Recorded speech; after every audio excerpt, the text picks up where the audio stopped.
संपत्ति के साथ साथ सम्मति और सम्मति के साथ सद्बुद्धि अगर जिसके पास है तो समझना भगवान की बहुत बड़ी कृपा है।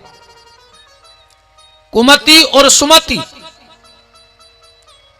रामचरितमानस में लिखा है कि कुमति सुमति सबके और राह ही, सबके भीतर ये दोनों चीजें होती हैं। तो हमें कैसे पता लगे कि हमारे घर में कुमति है कि सुमति है? गोस्वामी जी कह रहे हैं तब उर कुमत बसी विपरीता, जब अपनों की बात हमें खराब लगने लगे, समझ लेना तुम्हारे भीतर कुमति बस गई है। जब तुम्हें मां बाप की डांट खराब लगने लगे, और आजकल तो भैया ना जाने इन नए लड़कों को क्या हो गया है। एक बात पे विचार करना, आजकल की दोस्ती में गालियां तक देते हैं, और इतनी गंदी गंदी गाली देते हैं, मां बहन की तक गाली दे देते हैं। आजकल दोस्तों की बातें सुनो तो मां बहन की तक गाली हो जाती है। और घर का बाप अगर जोर से डांट देता है तो बेटा बाप से बोलना बंद कर देता है। दोस्तों से गाली सुनना पसंद है, पर अगर पिताजी ने जोर से पूछ लिया कि इतनी रात तक कहां थे, लड़के ने बोलना बंद कर दिया बाप से। तो जब अपनों की डांट खराब लगने लगे तो समझ लेना कि अब तुम्हारा विनाश का समय निश्चित है। कहां गया वो समय? पहले गांव के लोगों का डर होता था। अगर गांव में कोई बुजुर्ग डांट देता था तो बच्चे घर में नहीं कहते थे मां बाप से। और आजकल तुम किसी के बच्चे को डांट के देखना, मां बाप तुरंत आ जाएंगे, तुम्हारे बाप को खा रहो का, हमारी जायदाद मिटा रहो, तुम्हें का लेने, तो जाओ लूघरा में मर जा, हमें कया लेने, तुम तो हमके सवेरे पिजते सब दिन भर पियो। कुमति और सुमति ध्यान से सुनना। एक बार दोनों ब्रह्मा जी के पास पहुंच गई, कुमति और सुमति। अब ब्रह्मा जी से कहा कि दादा आज आपको एक फैसला करना है। ब्रह्मा जी ने कहा बताओ। तो दोनों ने कहा ये बताओ हम दोनों में अच्छा कौन लगता है, कुमति के सुमति। अब ब्रह्मा जी चक्कर में फंस गए कि बनाया तो हम ही ने है, अब हम किसके लिए कहें कि कौन अच्छा लगता है कौन बुरा लगता है। ब्रह्मा जी बोले दोनों अच्छी लगती हो। बोले नहीं, आज एक का फैसला करना पड़ेगा कि कुमत अच्छी लगती है कि सुमत अच्छी लगती है। ब्रह्मा जी ने कहा तो एक काम करो दोनों, पहले सुमति से कहा सुमति तुम गेट तक जाओ और लौट के यहां बैठ जाओ। सुमति गई गेट तक, लौट के बैठ गई। कुमति से कहा अब तुम जाओ गेट तक घूम के आओ। कुमति भी गई और आके बैठ गई। बोले अब बताओ कौन अच्छा लगता है। ब्रह्मा जी बोले दोनों अच्छी लगती हो। बोले नहीं नहीं, फैसला तो एक का करना पड़ेगा। ब्रह्मा जी ने कहा तो सुन लो, सुमति तुम आते हुए अच्छी लगती हो और कुमति तुम घर से जाते हुए अच्छी लगती हो। अच्छी तो दोनों लगती हैं, पर जब कुमति घर से जाती है तो अच्छी लगती है, और सुमति जब घर में आती है तो अच्छी लगती है। तो धन है भाग्यशाली हो, स्वस्थ है सौभाग्यशाली हो, और उसके साथ अगर सत्संग है तो परम भाग्यशाली हो। और उसके लिए नाम जप तो आपको करना ही पड़ेगा। नाम जप करते रहो, बिना नाम जप के सब व्यर्थ है। और आज की जिस कथा की तरफ हम लोग चल रहे हैं, एक बात ध्यान से सुनना। आज की कथा का मूल जो मंत्र होगा, हर व्यक्ति का जन्म कहां हुआ है? हमारा हो, आपका हो, संसार में किसी का भी जन्म हो, हर व्यक्ति का जन्म वासना के बिस्तर पे हुआ है। ध्यान से समझना बात को। बोलो वासना के कारण तो हमारा जन्म हुआ है कि नहीं हुआ है? हर व्यक्ति का जन्म वासना के बिस्तर पे हुआ है, पर अगर वासना के बिस्तर पे मर गए तो हमसे बड़ा दुर्भाग्यशाली फिर कोई नहीं है। जन्म भले वासना के बिस्तर पे हुआ, पर कोशिश करना कि हमारी मौत वासना के बिस्तर में ना हो, उपासना की गोदी में हो जाए, परमात्मा के चरणों में हो जाए, तो समझ लेना कि बेड़ा पार हो गया। आज परीक्षित का भी जन्म वासना के ही बिस्तर पे है, क्योंकि जीव आता ही उस कारण है। पर परीक्षित की मौत वासना की गोदी में नहीं, अब सदगुरु के चरणों में उपासना के द्वारा होगी। आज की चर्चा को यहां से प्रारंभ करें, ध्यान से सुनना। एक राजा जंगल में भटक गया, बिल्कुल मरने की स्थिति हो गई उसकी। उसको कहीं कोई सहारा नहीं मिल रहा था। उसे एक झोपड़ी दिखी जिसमें एक दिया जल रहा था, अंधेरा था रात का। वो उस ज्योति के प्रकाश को पकड़ करके अंदर चला गया। झोपड़ी के पास पहुंचा, वहां पर एक महात्मा जी बैठे थे। उसने कहा, महात्मा जी मैं फला फला देश का राजा हूं, भटक गया हूं, रात्रि यहां काटना चाहता हूं, क्या तुम्हारी झोपड़ी में एक रात का विश्राम मिलेगा? महात्मा बोले, पहले झोपड़िया में देख आओ अंदर, अच्छो लगे तो रुक जाइयो और न वापस आ जाइयो। जब वो राजा उस झोपड़ी में गया तो क्या देखा कि मांस के लोथड़ा लटके हैं दीवालों पे। एक जगह मलमूत्र को ढेर लगो है, उताई खकार फूंक सब पड़ा है। अब राजा ने सोची रात तो काटने ही है, प्राण तो बचाने हैं। बोले ठीक है, हम यहां रह लेंगे, कोई दिक्कत नहीं, यहां हम रह जाएंगे। तो उस महात्मा ने कहा, सुनो राजा, रह तो रहे हो पर सवेरे ये पे कब्जा न ठोक दियो, क्योंकि यहां जो भी आता है एक रात रुकने, और वो आकर वहां कब्जा ठोक देता है हमारी झोपड़िया पे। राजा ने कहा, पागल हो, हम महलों में रहने वाले, मखमल के गद्दे पे सोने वाले, सेंट फुलेल छिड़काव होता है हमारे कमरे में, वो तो हमारी मजबूरी है कि हम यहां रुक रहे हैं। तुम उठ नहीं पाओगे और सुबह हम निकल जाएंगे। महात्मा ने कहा, फिर भी एक बार सोच लो, सवेरे कब्जा तो नहीं ठोक दो। नहीं नहीं, हम नहीं रुकेंगे, बस एक रात की बात है। तो महात्मा ने कहा, रुक जाओ। और जैसे ही सुबह हुआ, देखा कि राजा तो उसी मलमूत्र में बड़े चैन से सो रहा है। महात्मा ने जगाया, बोले राजा उठो, सुबह हो गई, जाओ। राजा ने कहा, हम कहीं नहीं जाने वाले, हम तो इसी झोपड़िया में रहेंगे, अब हम इसको खाली नहीं करेंगे।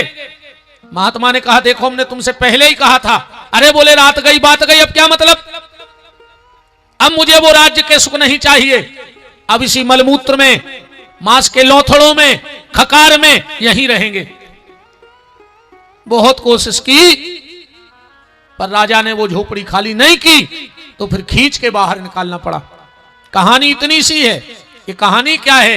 ये कहानी ये है कि वो राजा हम और आप हैं।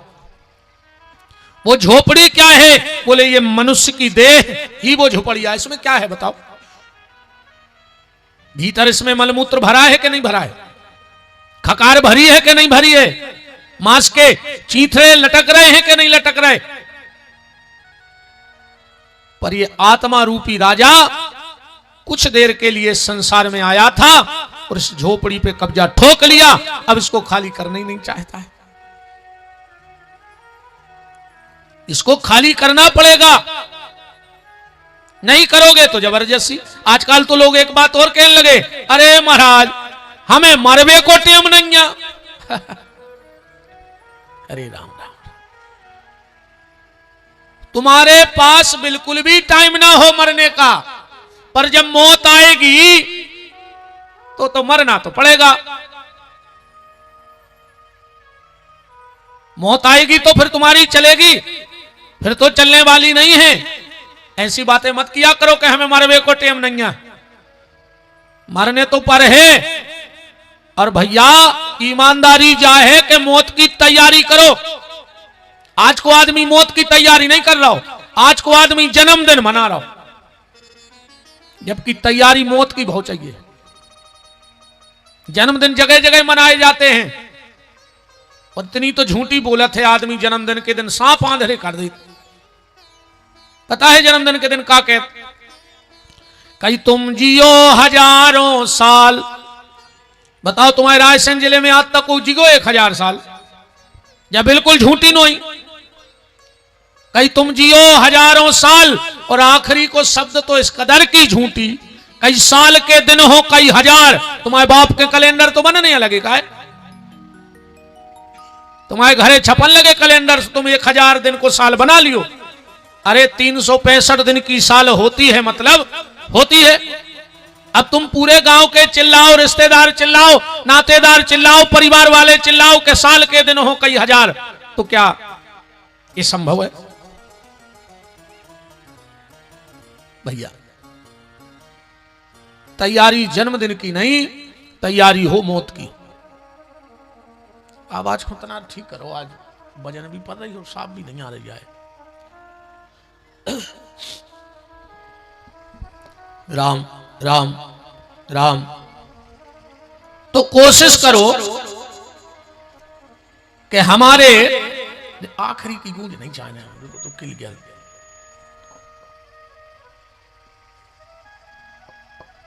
हम चाहते हैं जब हम क्लियर बोलते हैं तो आवाज भी बिल्कुल क्लियर जावे, हम भी लांग लपेट की बात ही नहीं। अपनी तो हाँ अब सही है, अपनी बिल्कुल सीधी सीधी बात है। तैयारी मौत की करो, क्योंकि कुछ जीवन में हो चाहे ना हो पर मौत होगी। जिसका जन्म हुआ है ये कोई गारंटी नहीं कि वो पढ़ लिख पे है कि नहीं पढ़ लिख पे, है गारंटी के मनुष्य बन गए सो तुम एमए कर ले हो। जिसका जन्म हुआ है कोई गारंटी नहीं कि वो पैसा कमा पाएगा कि नहीं कमा पाएगा। जिसका जन्म हुआ है कोई गारंटी नहीं कि वो नाम कमा पे है कि नहीं कमा पे है। जिसका जन्म हुआ है कोई गारंटी नहीं कि वो की शादी हुई है कि नहीं हुई है। बताओ, अच्छा गारंटी है कि मनुष्य बन गए सो ब्याह हुई है। हमारी तुम्हारी तो छोड़ दे, ये देश में कई मुख्यमंत्रियों के ब्याह नहीं भाई, ये देश में कई प्रधानमंत्रियों के ब्याह नहीं भाई, ये देश में कई राष्ट्रपतियों के ब्याह नहीं भाई। बस उनकी किस्मत अच्छी हती कि एक के पति नहीं बने सो राष्ट्र के पति बन गए, पर अपनी तो ऐसी किस्मत है नहीं। तो मनुष्य का जन्म मिला है कोई गारंटी नहीं पढ़ पाओगे कि नहीं। मनुष्य का जन्म मिला है कोई गारंटी नहीं नाम कमा पाओगे कि नहीं। मनुष्य का जन्म मिला कोई गारंटी नहीं शादी होगी कि नहीं। पर मनुष्य का जन्म मिला है तो एक गारंटी जरूर है कि तुम्हारी मौत होगी, मरना तो पड़ेगा। यहां बिना मरे नहीं रहे, मरना ही पड़ेगा, इसमें कोई संदेह नहीं। तो निवेदन बस ये है कि जन्मदिन की तैयारी हो चाहे ना हो पर मौत की तैयारी करो। और मौत की तैयारी कैसी? एक बार भगवान से अर्जुन ने एक बात पूछी, ध्यान से सुनना। कहा, प्रभु जो व्यक्ति जीवन भर आपका भजन करता है और किसी प्रारब्ध के कारण आखिरी में अगर तुम्हारा नाव नहीं ले पा तो की का दुर्गति हो जाती। क्योंकि रामायण में तो लिखा है कि जन्म जन्म मुनि जतन कराही और अंत राम कहवावत नाही। हम लोग भी कई बार देखते हैं कि वो जिंदगी भर मंदिर गाओ, तीरथ करे, भजन करो और आखिरी में कहो बकबंद हो जाए, आखिरी में कहो अस्पताल में वेंटिलेटर पे धरो जाए 2-3 दिन को। वो बेलों के समूसी का फंसा देते भी डॉक्टर। अब वो तैयार हो रहा हो भजन आखिरी में और वही पे धरे धरे मर गए। तो आखिरी में तो भगवान को नाम निकलो नहीं मुंह से, तो क्या जीवन भर का भजन व्यर्थ चला गया? अर्जुन ने कहा, प्रभु उस जीव की क्या गति होती है आप ये बताओ। क्या उसका अंत बिगड़ जाता है? भगवान मुस्कुरा करके बोले, अर्जुन बहुत सुंदर बात पूछी है तुमने आज हमसे। जिसने जीवन भर मेरा भजन किया और किसी प्रारब्ध के कारण 1-2 दिन, 1-आध हफ्ता, 1-2 घंटे अगर उसका बकबंद हो जाता है, वो मेरा नाम नहीं ले पाता है, तो मैं उसकी अधोगति नहीं होने देता। अर्जुन बोले, कैसे? भगवान बोले, उसके हिस्से का भजन उसके बगल में बैठ के मैं खुद कर देता हूं, पर मैं उसकी अधोगति होने नहीं देता। पर भगवान किसके हिस्से का भजन करते हैं? जिसने अपने हिस्से का भजन कर लिया हो। तुम अपने हिस्से का नाम ले डालो, जितना शेष बचेगा भगवान तुम्हारे हिस्से का भजन कर डालेंगे, पर पहले तुम्हें करना पड़ेगा। भगवान कहते तू एक पग चल के तो देख, मैं दौड़कर तुझे हृदय से लगा लूंगा, पर शुरुआत तुझे करनी पड़ेगी, चलना तो तुम्हें पड़ेगा पहले। इसलिए अपने हिस्सा को भजन कर ले, जितना बन जाए उतना नाम ले डालो, यही अंत में तुम्हारे साथ जाएगा, बाकी सब पड़ा रह जाएगा। परीक्षित की भी यही हालत हुई। एक क्षण में परीक्षित ने संपूर्ण राज्य का त्याग कर दिया और गंगा के घाट पर आकर के बैठ गए, जहां पहले से बड़े बड़े यमलात्मा, महात्मा, साधु, संत, योगी, यति, तपस्वी पहले से बैठे हैं। राजा परीक्षित ने जाकर के हाथ जोड़कर प्रश्न किया, म्रियमाणस्य किम कर्तव्य, मरने वाले को क्या करना चाहिए। तुरंत आपातकालीन मीटिंग बैठ गई। परीक्षित ने एक बड़ी अच्छी बात कही, कौन कहता है कि ब्राह्मण बालक ने हमें श्राप दिया है। ब्राह्मण बालक ने तो हमारा भला कर दिया, ना ब्राह्मण बालक हमें श्राप देता, ना मेरा घर छूटता, और ना आप जैसे संतों का मुझे दर्शन होता। रही बात मौत की, तो बतवा है, वो तो निश्चित है। अच्छा एक बात और है, मौत निश्चित है, आहे, पर अनिश्चित है, पता नहीं है कब आहे। निश्चित तो है कि आहे, पर अनिश्चित है, उसका कोई पता नहीं कि कब आएगी। अच्छा जो चीज जब बढ़ती है तो बढ़ती है और घटती है तो घटती है, पर जिंदगी का खेल विचित्र है प्यारे। ये में घटवे बढ़वे को काम एक संगे हो रहा। जितनी जिंदगी बढ़ रही तुरंत उतना ही घट रही। बरस गांठ की गांठ में गांठ बरस को जाए, घटने बढ़ने का काम एक साथ हो रहा है। तो मुझे इस चीज का दुख नहीं कि ब्राह्मण बालक ने श्राप दिया, उसने मेरा भला कर दिया। मरना तो सबको है, आप तो ये बताओ मरने वाले को क्या करना चाहिए। उसी समय भागवत जी में लिखा है, तत्रा भवत भगवान व्यास पुत्रो अलिक्षलिंगो निजलाव तुष्टै स्त्री पुरुष भेद रहिता दुई अष्ट वर्षा। 8 दूनी 16 साल के सुखदेव जी आ रहे हैं। कितनी उम्र लिखी है भागवत में सुखदेव जी की? 8 के दूने 16, दुई अष्ट वर्षा। सीधा 16 साल क्यों नहीं लिखा? भाई को से पूछो कै साल के हो गए, बोले 20 दूनी 40 साल के हो गए। तो सीधी 40 की कह दो, ये दूना लगाने की क्या जरूरत है। व्यास जी ने कहा हमने इसलिए सुखदेव की उम्र में दून लगाई कि 16 साल के लड़का में बेकार आ जाते, तो सुखदेव जी को शरीर तो होगा है 16 को, पर मन 8 साल के बच्चा जैसो है निर्विकारी। इसलिए तन की और मन की दोनों की आयु भागवत जी में लिखी है, दुई अष्ट वर्षा अलिक्षलिंगो निजलाव तुष्ट स्त्री पुरुष भेद रहिता। सुखदेव जी जानी जानत कि स्त्री कोने आए पुरुष कोने आए, उनको पता ही नहीं है। एक बार जनक जी के यहां गए सुखदेव जी, तो एक झूला पे बैठ गए। वही समय पहुंच गए नारद जी, तो नारद जी भी बैठ गए। जनक जी ने छत की खिड़की से देखो कि 2-2 इतने दिव्य संत आए हैं, इनकी परीक्षा तो करें। अपनी पत्नी से कह के जाओ इन दो के बीच में बैठ जाइयो। जनक जी की पत्नी गई, 2 जनों के बीच में बैठ गई। नारद जी तो सुकड़न लगे कि बताओ रे हम ज्ञानी त्यागी तपस्वी, बगल में महिला बैठी। सुबह तो सुकड़न लगे, सुखदेव जी अपनी मस्ती में बैठे। जनक जी ने सोची कि नारद जी को ज्ञान पक गौ कहा हुआ, सुखदेव जी को ज्ञान कच्चो है। पास में आए, बोले सुखदेव महामुनि तुम्हारे बगल में नारी बैठी, तुम जैसे ही कहते से बैठे। सुखदेव जी बोले नारी है कहां? बोले फिर ये बगल में कौन बैठा है? बोले मेरी नजर में सिर्फ 2 हैं, जो पुरुष दिखता है वो मुझे कृष्ण दिखता है, और जो नारी दिखती है वो राधा दिखती है। मुझे दुनिया में मतलब ही नहीं, दूसरा कोई दिखाई नहीं आज तक। अलिक्षलिंगो निजलाव तुष्टै स्त्री पुरुष भेद रहिता। स्त्री पुरुष में भेद नहीं जानते। मात्र 2 अंगुल की कोपीन जिनके शरीर पे है लंगोट। किसी गांव से निकलते हैं, बच्चे पीछे पड़ जाते हैं, नंगा बाबा नंगा बाबा नंगा बाबा। और सुखदेव जी को क्रोध नहीं आता है। संतों का स्वभाव नहीं है क्रोध करना। कई बार हम सुनते रहते हैं लोगों के मुंह, हमें बड़ा विचित्र लगता है कि फलाने बाबा जी अगर गारी दे देवे तो कृपा हो जात, वे अगर कोई डांट देवे तो आशीर्वाद मिल जात। अब बताओ जब बाबा जी हरे गारी दे हैं तो भगवान का भजन का कलारी वारे करें। महात्मा का चोला क्यों पहना है? गाली देने को। बोलो, कई बार आदमी हम एक बात और कहते हैं, बोले महाराज ये मौके तो खराब हैं पर मन के अच्छे हैं। कई आदमी ने क्या लगता है, मौको खराब है भीतर से तो अच्छे। बिल्कुल ने कहा, भीतर ही लोग हर गया लगी, जब तो बाहर ये शब्द निकल रहा है।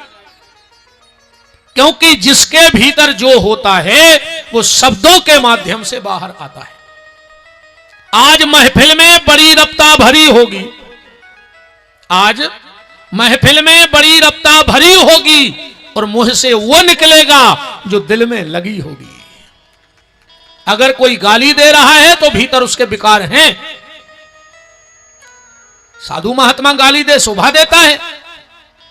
साधु का स्वभाव नहीं है क्रोध करना, साधु का स्वभाव नहीं है अपशब्द बोलना। साधु तो वो है जो अपकार के बदले भी उपकार करे। साधु का मतलब क्या है? जो अपकार के बदले भी उपकार करे। कैसे? एक नाव में एक महात्मा जी बैठ गए और उनमें 4-5 लड़का बैठ गए। अब नदी थोड़ी चौड़ी थी, आध घंटा पार करने में लगता। महात्मा जी ने सोची आध घंटा को समय व्यर्थ खराब काहे करें, सो अपनी झोली माला लाई, अब भजन करने लगे। अब वे 4-5 लड़का कबू बाबा जी की झोली खींच दें, कबू जटा खींच दें, कबू अचला खींच दें तौलिया, पर महात्मा तो अपने आनंद में माला कर रहे। जब बहुत देर हो गई, भगवान से अपने भक्त का अपराध न देखा गया तो भगवान महात्मा के ध्यान में प्रकट हो गए। कहा, महात्मा बहुत देर हो गई रे, अब हमसे तेरा अपमान देखा नहीं जा रहा है। तू कहे तो नाव पलटा दे, तुझे बचाने की गारंटी मेरी है, तुझे मैं बचा लूंगा। महात्मा ने ध्यान में हाथ जोड़ के कहा, प्रभु कर तुम अकर तुम अन्यथा कर तुम।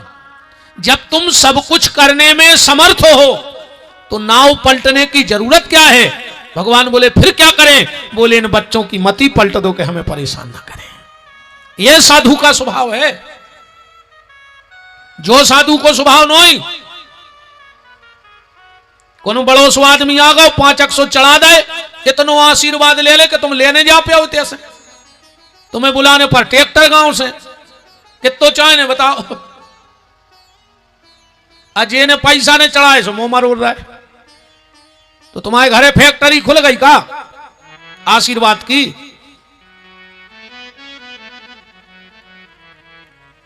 प्यारे, अगर कोई अपमान कर देता है तो सुखदेव जी को क्रोध नहीं आता है। संत श्री एकनाथ जी की कथा आप लोगों ने कभी सुनी हो? उनको क्रोध नहीं आता था कभी। एक बार एक आदमी को पता लगो कि एकनाथ जैसे संत हैं, क्रोध कभी आता नहीं। अरे उन्हें कहीं चैलेंज है, हम आओ, वे तो ठाणे बमक हैं, हम दुआ है। उनको गुस्सा है, सो को पैदा ही नहीं भाव, देखो गुस्सा नहीं आवे।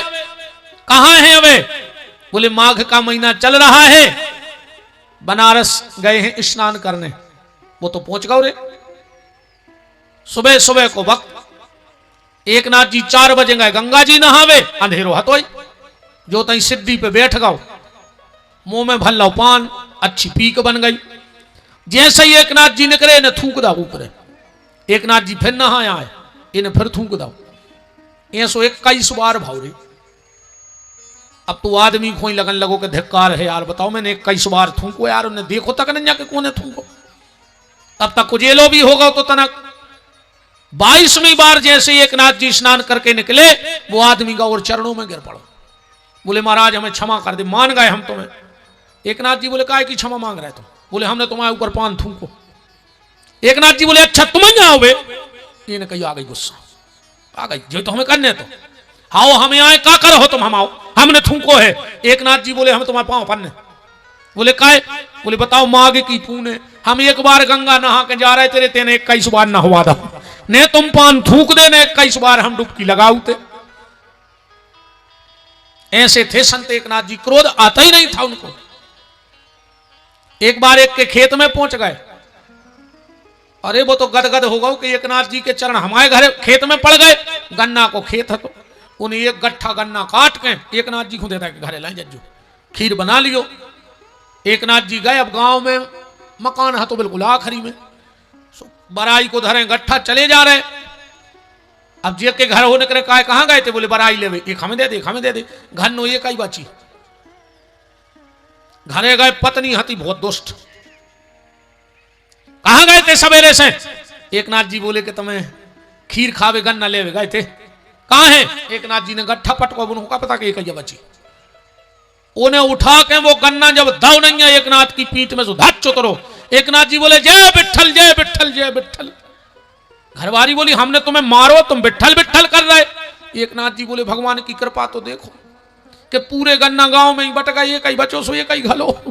कम पूरो गट्ठा ले आए होते तो पीठ ने बचती, आज इतने घलते। ये संतों का स्वभाव है। तो सुखदेव जी को कोई अपमान कर देता है तो क्रोध नहीं आता है, और कोई गाली भी दे देता है, कोई प्रशंसा भी करता है तो अभिमान नहीं आता है। देखो यही परमहंसों की स्थिति है। ध्यान से सुनना, अपमान करने पे क्रोध न आए और प्रशंसा करने पर अभिमान न आए। ये दुनिया में जो प्रशंसा से बच गओ, समझ गए पे बहुत बड़ी कृपा हो गई। प्रशंसा तो होगी, अच्छे काम करोगे तो लोग तारीफ तो करेंगे, पर उसके लिए क्या करें? उसके लिए एक काम करना, जब कोई तुम्हारी खूब तारीफ करने लगे, खूब तारीफ करे, तो बस एक काम करना। तुम लोगों ने देखा होगा जब क्षेत्र में नेताजी हरे आउट हैं क्षेत्र के भ्रमण पे, तो उनके लाने माला पहराई जात है। पहराई जात कहो एक एक गांव में 100 माला पहनने पड़े। और कहूं नेताजी पूरी माला पहरे रहे दिन भर, तो नेताजी कम नमूना ज्यादा लगे नहीं लग। कहूं सोई माला भी नहीं उतारे कि नहीं भी तो हम सोई पहरे फिर गांव भर ने पहराई। कल खो के तो पट्टो बांधे पर न से तन्ये पीछे नहीं तन्ये। तो जब किसी नेताजी को माला पहनाई जाती है तो नेताजी क्या करते हैं? बगल वाले को दे देते हैं, या बगल वाला निकाल लेता है। उनके साथ चलते हैं लोग, कोई ने माला पहराई उन्हें उतार ला, या नेताजी खुद ही उतार के बगल वाले को दे जाए और जय अपन करने लगो। नेताजी को माला पहराई, नेताजी ने बगल वाले को दे दी। और तुम्हारी अगर कोई तारीफ करे और प्रशंसा की माला पहराए तो नेताजी ने दई बगल वाले को, तुम दे जो ऊपर वाले को। ले ठाकुर जी तुम्हारी कृपा से जो सब हो रहा है, हमारी कोई औकात नहीं है, हम कुछ कर ही नहीं सकते, ये तो सब तेरी कृपा से हो रहा है। कभी भी कोई प्रशंसा करे तुरंत परमात्मा का ध्यान करो कि हे प्रभु मेरी कोई औकात नहीं है, ये तो सब तेरी कृपा है, तू करा रहा है मेरे लिए सब। ज्यादा तारीफ करे आराम से कान की लोड़ी पकड़ ली जाए। काय पहले जब अपन हल्के हल्के हते आज के बाल बच्चे हैं, जब जे शुरू में लिखवो सीखत है तो सही तो लिख नहीं पाए, तो वे तो गूदाते हैं जबरदस्ती को। पर वो केलाने संगे शीश तो मिलता ही है, पर रबड़ भी आउट है। गलत लिखोगा उस रबड़ से मिटा दे। ऐसा ये शरीर में भगवान ने जब रबड़ लगाई है, जब क्या है कान की लोड़ी क्या है? रबड़। पकड़ के देखो अच्छे में हड्डी नहीं, पकड़ो दो ही हाथों से कान। अरे पकड़ ले, काय डरा रहा है? भगवान के सामने आज तक के पूरे अपराध क्षमा हो जाए। पकड़ो अपने, तुम्हारे भी पकड़ो। देख रहे हम एकदम 1 मिनट में कान पकड़वा दे। पकड़े रह गयो, छोड़ ने। कहो हम भागवत में, बोलो हम भागवत में बैठ के प्रतिज्ञा कर रहे, कान पकड़ के 24 घंटा में एक बार भगवान के मंदिर जरूर जे हैं। अब ध्यान रखियो जे ने कान पकड़े हैं, अगल बगल जहां जोन मंदिर हो 24 घंटा में एक बार जरूर जाइयो, माथो ठोक दे उते। तुमने भागवत के सामने कसम खा ली, ध्यान रखियो 24 घंटा में एक बार मंदिर हम लोग जरूर जाएंगे। कम से कम एक कथा से इतना ही बन सुधर जज्जुरे भज्जा मुस्लिम के खावे भी नहीं हुई है, 7 दिनों की बिल्कुल दुकान ने चली होए, और कहूं शुक्रवार को तुम जो 5000 को काम लेके और कहूं की नवाज को टेम हो जाए तो वो तुम्हारा काम न कर, भली हो के घरे खावे नहीं, तुम कहियो कि यार 10 मिनट बोके तुम धरे रहो, हम तो जा रहे। जैन भाई सुबह उठ के लाखों का काम बिगड़ जाए पर मंदिर जाते हैं, क्रिश्चियन संडे के संडे चर्च जाते हैं। अब तुम उन्हें बताओ, तुम्हारे महीनों ने कर गए गांव के मंदिर नहीं गए, तनक तो शर्म करो। मर के तुम्हें बेकुंठ मानो जाने है नहीं, जिगत में तुम्हें मंदिर को टेम नहीं है, अब मर के तुम्हें बेकुंठा जाने को जाने कुआं नरक में मारो हो रे कीड़ा पार्क है।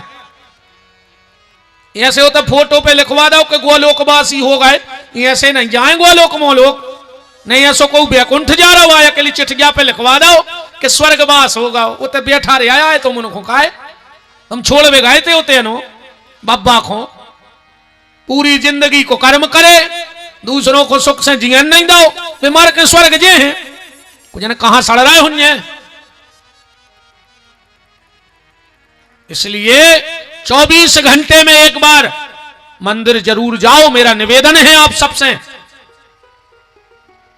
तुझे कान की लोनी पकड़ने अपन हो तो ठीक, कब हम गलती होए जब रबड़ या लगा दे रे भगवान ने रबड़, कितनी बड़ी गलती हो जाए जब रबड़ भर पकड़ ले। अच्छा तुम्हारे घरे को लठ लेके आवे मारवे, या तुम को के जाओ और कम वो दरवाजे रे कान पकड़ के ठाड़ो हो जाए तो मार दो तुम सीधो, बताओ अच्छा मार दो। उन्हें कितनी बड़ी गलती करी होए पर कम वो ऐसो मिल जाए तुम्हें तो हाथ तो ढले आ जाए 1 मिनट को। पहले जब गलती हो जाती गांव में पंचायत जुड़ती तो जय कहते भैया आप कान पकड़ के कह दे के हो गई गलती, सुबह भी कहते मालक पंचों के सामने कान पकड़ रहे हो गई गलती, अब नहीं हो जाए तो सबने कही चलो ठीक है। तो जब इतने की गलती कान पकड़ के माफ हो रही तो ते की काय नहीं हो। पर ये दुर्भाग्य देखो इस देश का, पहले अगर आदमी से गलती होती तो कान पकड़त तो गलती माफ हो जाती, ऐसा ही होता।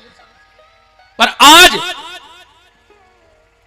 आदमी गलती भी कर रहा हो पर कान नहीं पकड़ रहा हो, सीधो कॉलर पकड़ रहा हो कि नहीं पकड़ रहा हो, गलती भी कर रहा हो वो कॉलर पकड़ रहा हो, और जो कॉलर पकड़ी सो कारागार पक्को है, वो तो फिर 2 ही तरफ से लगे लगे। निवेदन, सम्मान मिले तो भगवान को देते जाओ, अपमान मिले वो भी भगवान को देते जाओ, फिर फैसला तुम्हारा भगवान करेगा, तुम्हें फैसला करने की आवश्यकता नहीं पड़ेगी। तो जैसे ही श्री सुखदेव जी परीक्षित के सामने आए, परीक्षित ने हाथ जोड़कर कहा म्रियमाणस्य किम कर्तव्यो, जय जय जय जय, यात्रा मंगलमय करें ठाकुर जी, सभी ब्राह्मणों को प्रणाम।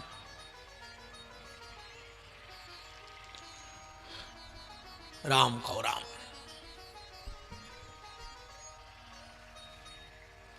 परीक्षित जी ने देखा सुखदेव जी आ रहे हैं, दोनों हाथ जोड़ के कह दिया म्रियमाणस्य किम कर्तव्यो, मरने वाले को क्या करना चाहिए।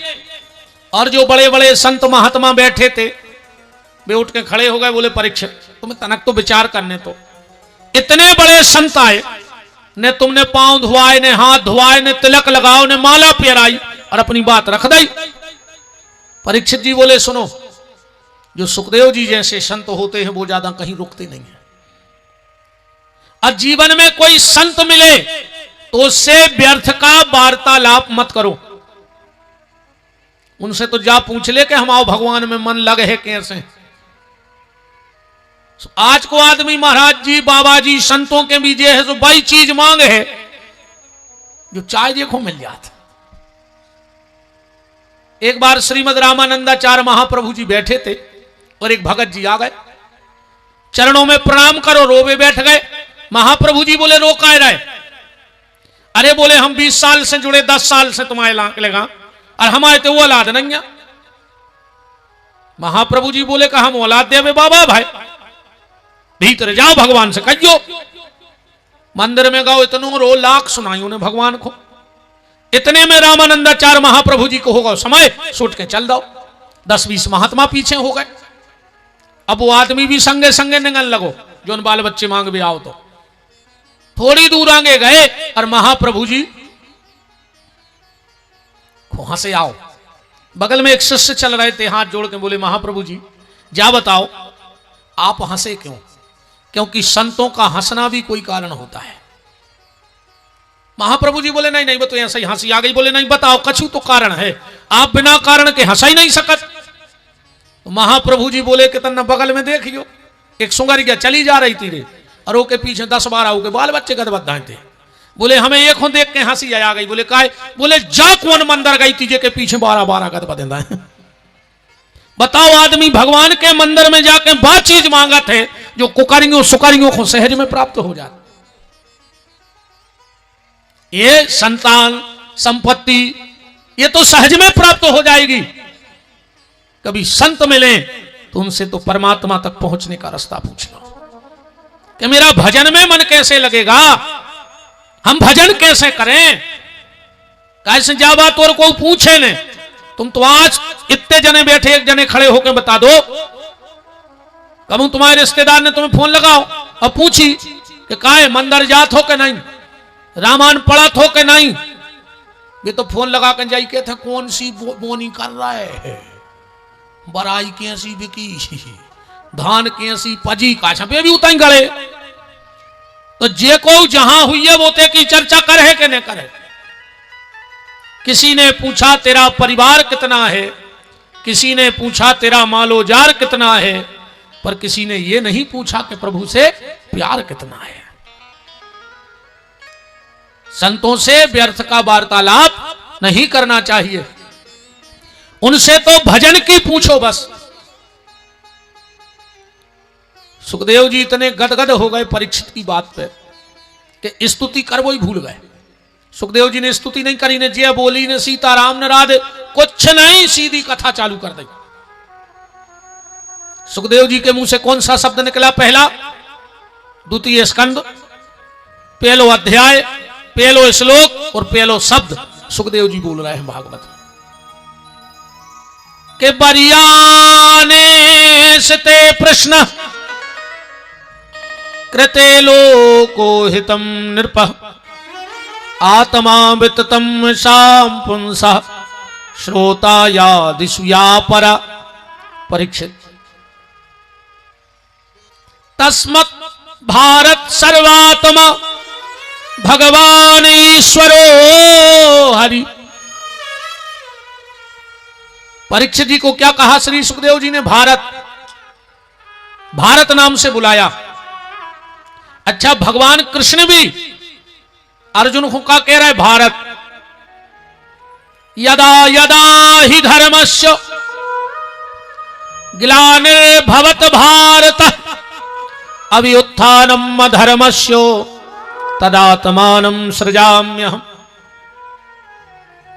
परीक्षित ये तेरे अकेले का प्रश्न नहीं है कि मरने वाले को क्या करना चाहिए, ये सारे संसार का प्रश्न है कि मरने वाले को क्या करना चाहिए। और परीक्षित अकेले तुझे 7 दिन में नहीं मरना है रे, सारे संसार को 7 ही दिन में मरने। आज जितने आज पठा में कथा सुन में आए हो वे भी अब 7 दिन में मर गए हो। कहो तो हम ईमान कर दें भागवत की मंच पे कि तुमने 7 दिन में मर जाओ। कछु कछु सोच रहे होंगे यार आज नहीं आउते तो कहो बच जाते। जितने भी आज कथा में आए वे 7 दिन में मर जाओ। भागवत की मंच से कह रहा और हमारी बात झूठी हो तो नहीं है। मरो हो तो 7 ही दिन में, 8वां दिन बनो ही नहीं है। जब बताओ 7 ही दिन में तुम 8वां है ही नहीं है। बाबा तो लगे अपने कौन सुमंगल आए के सोमवार आए के बुद्ध बालक बात है, पर मर हो इन 7 ही दिन में। 8वां है ही नहीं है तो तुम कहां से मर जाओ अलग से। तुमको हिरण्याकश्यप आओ को भगवान परशुराम को महीना बना दे तुम्हें है? कृते लोको हितम नृपो। परीक्षित तुमने जीते जी तो लोगों का भला किया, मरते मरते भी समाज हित की बात करके जा रहे हो, राष्ट्र के हित की बात करके जा रहे हो। क्योंकि सब मरणासन है, पर हालत ऐसी है एक डगार पे उल्लू बैठो तो रे उल्लू सो आ गई बेलज्जा। उल्लू ने आंखें बंद कर लाई और उन्हें सोच ली बेलज्जा भाग गई। अब बेलज्जा ने उल्लू को खा लाओ, वो उल्लू और कौन ही हम तुम यहाँ बैठे अपन आंखें मूछ लेते के हमें मरने ही नहीं, हमें मरने ही नहीं। अब तुम्हारे आंख बंद करे से या तुम्हारे सोचे से कि हमें मरने नहीं है, बच जाओ, मौत तो निश्चित है। तुम सोचो सो मर हो, अन्य सोचो सो मर हो। तो तस्मत् भारत सर्वात्मा भगवान ईश्वरो ईश्वर हरि श्रोतव्य कीर्तव्याश्चो स्मर्तव्य। परीक्षित, मरने वाले व्यक्ति को 3 काम करने चाहिए। कौन से? श्रोतव्य, भगवान की कथा सुनो, सत्संग करो। दूसरा बताया कीर्तव्याश्चो, फिर कीर्तन करो। और तीसरो बताओ स्मर्तव्य, स्मरण करो भगवान को। सुखदेव जी चलन लगे, परीक्षित बोले कहां जा रहे? बोले तुम्हें ने तो कही थी कि हम ज्यादा कहूं, रुकता नहीं है, सो हम चले, हम आओ समय होगा। सुखदेव जी ने जब यह कहा तो परीक्षित बोले आप हमारी बात पकड़ गए। बोले बिल्कुल, लिखो है, श्लोक तक लिखा है, नूनाम भगवतो ब्रह्मान ग्रहेषु ग्रह मेधिना। परीक्षित जी बोले ठीक है चले जाओ, पर एक प्रश्न को उत्तर और दे जा, आपने मरवे बारे को कौन काम बताओ? सुखदेव जी बोले कथा सुनो। परीक्षित जी बोले तो हम हैं मरवे बारे, अब तुमसे अच्छो नहीं सुनावे वारो, सो या तो कथा सुनाओ ना तुम्हारी बात झूठी। सुखदेव जी बोले कार्य तुमने हमें फंसा लो अपनी बातों में। बोले बिल्कुल, चलो तो हम कथा सुने हैं। परीक्षित जी हाथ जोड़ के बोले कि इतनी भर बता दे कि 7 दिन में हमारा उद्धार हो जाए। परीक्षित जी कह रहे हैं तो सुखदेव जी बोले राजन 7 दिन तो बहुत होता है, बनवे में तो एक पल को खेल है, एक पल में बन जाता आदमी की। एक गांव में एक बाबा जी आए, सो गांव के कुआ में पांव में साकर बांध के पाट से उल्टी लटक गए। अब क्षेत्र पट पर हो बिल्कुल दर्शन हुए, ये खतो बिल्कुल सीधो सच्चो दिन भर अपने खेत में गंगे मैया चरात रहे। तो 2-3 दिन बाद आओ जब वो घर है, सो घरवाली ने कही कि तुम ही विदे हो अकेले माया में। पूरी दुनिया दर्शन कर गई, 150 गांव के बाबा जी के, बड़े तेजस्वी महात्मा हैं, चैन बांधे पांव में उल्टे लटके हैं।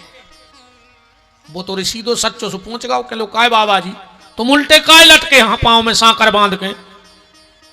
कहने लगो जैसे ही जैसा सांकर टूटे हम गिरे हैं और भगवान मिल जाए। बोले पक्का? बोले पक्का। तो वो बोलो तो हमें सोई मिलने। और वो घरे गाओ सिर्फ पतरी सी रस्सी ले आओ रे, उन्हें पांव में बांधी कुआ की पाट पे और लटक गाओ। रस्सी कब नो सदी बा टूटी, कुआ हतो गेरो, जो जैसा ही बिल्कुल नीचे गिरन लगो भगवान ने गोदी में ले ला। महात्मा बोले काय प्रभु हम 7 दिन के लटके हो, एक हो तुरंत मिल गए। भगवान बोले देखो बाबा जी तुम्हें भरोसा है तो लोहे की चैन पे, सो तुम चैन बांध के लटके, और एक हो भरोसा है तो हम पे, सो जो रस्सी बांध के लटक गओ, सो देखो हम पे भरोसा है हम वो खो मिले हैं, कि देखो लोहे की सांकर पे भरोसा है वो खो मिले। तो बनवे में इतनी सी देर है, भरोसे की बात है।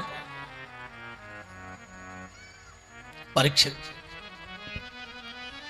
थोड़े समय में उद्धार हो जाए। अच्छा अच्छे डॉक्टर की जाई क्वालिटी रहती है, कहूं डॉक्टर अच्छो होए तो आधो हाथ देख के बीमारी दूर कर दे दो। तुम अच्छे डॉक्टर के जज जो वो की कुर्सी पे बैठ गयो हाथ बता जो डॉक्टर भर अच्छो हुए हाथ पकड़ है।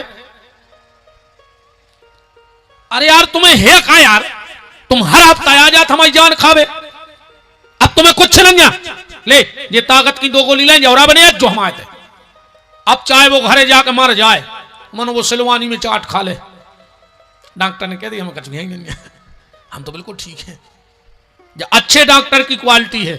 अब कोनो कोनो डॉक्टर वो बगल के स्टूल पे बैठा रखे और हाथ पकड़ कर 2 बेर कह दे ओ ओ ओ ये सो लगा तेरे का स्टूल ही पे मार जाए अभी, हमका इतने सीरियस हते घर तक तक पहुंच भी ने।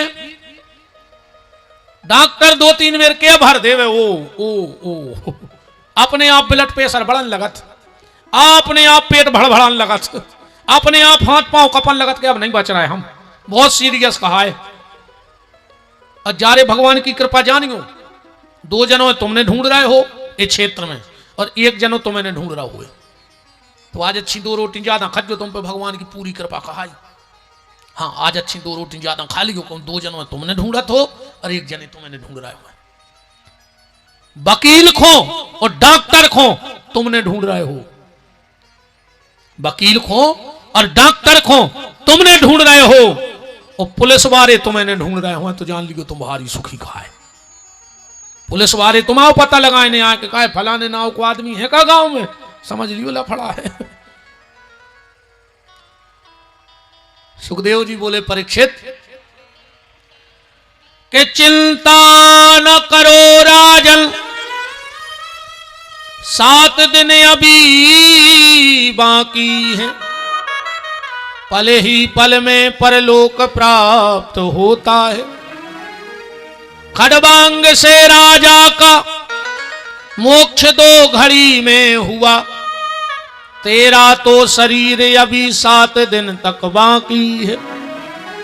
ऋषि सब साक्षी हैं, कथन यह है मेरा, भागवत पुराण से दुख दूर होते हैं। देखता हूं आज से 7वें दिन तुम्हारे लिए, राम नाम मोक्ष द्वार कैसे नहीं खुलता है। हम खोलेंगे परीक्षित, पर परीक्षित एक चीज की गारंटी तुम्हें लेने पर। बोले का? बोले परहेज करने पर, परहेज जो हम बताएं, फिर हम इलाज करें परहेज का। फिर एक डॉक्टर ने एक आदमी से कही कि तुम हल्को हल्को खजो, हल्को हल्को। अब वो आओ घरे, 8 दिनों बाद फिर डॉक्टर के पहुंचो, कहने लगो डॉक्टर साहब तुमने जो कही हमने वो करो, मन हम तो और बीमार हो गए। बोले तुमने कही थी हल्को हल्को खजो से, बोले तुमने क्या खाओ? कहने लगो भाजिया मंगोड़ी पुड़ी।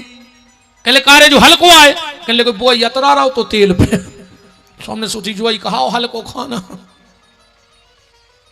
परहेज करने। सुखदेव जी ने कौन सो परहेज बताओ?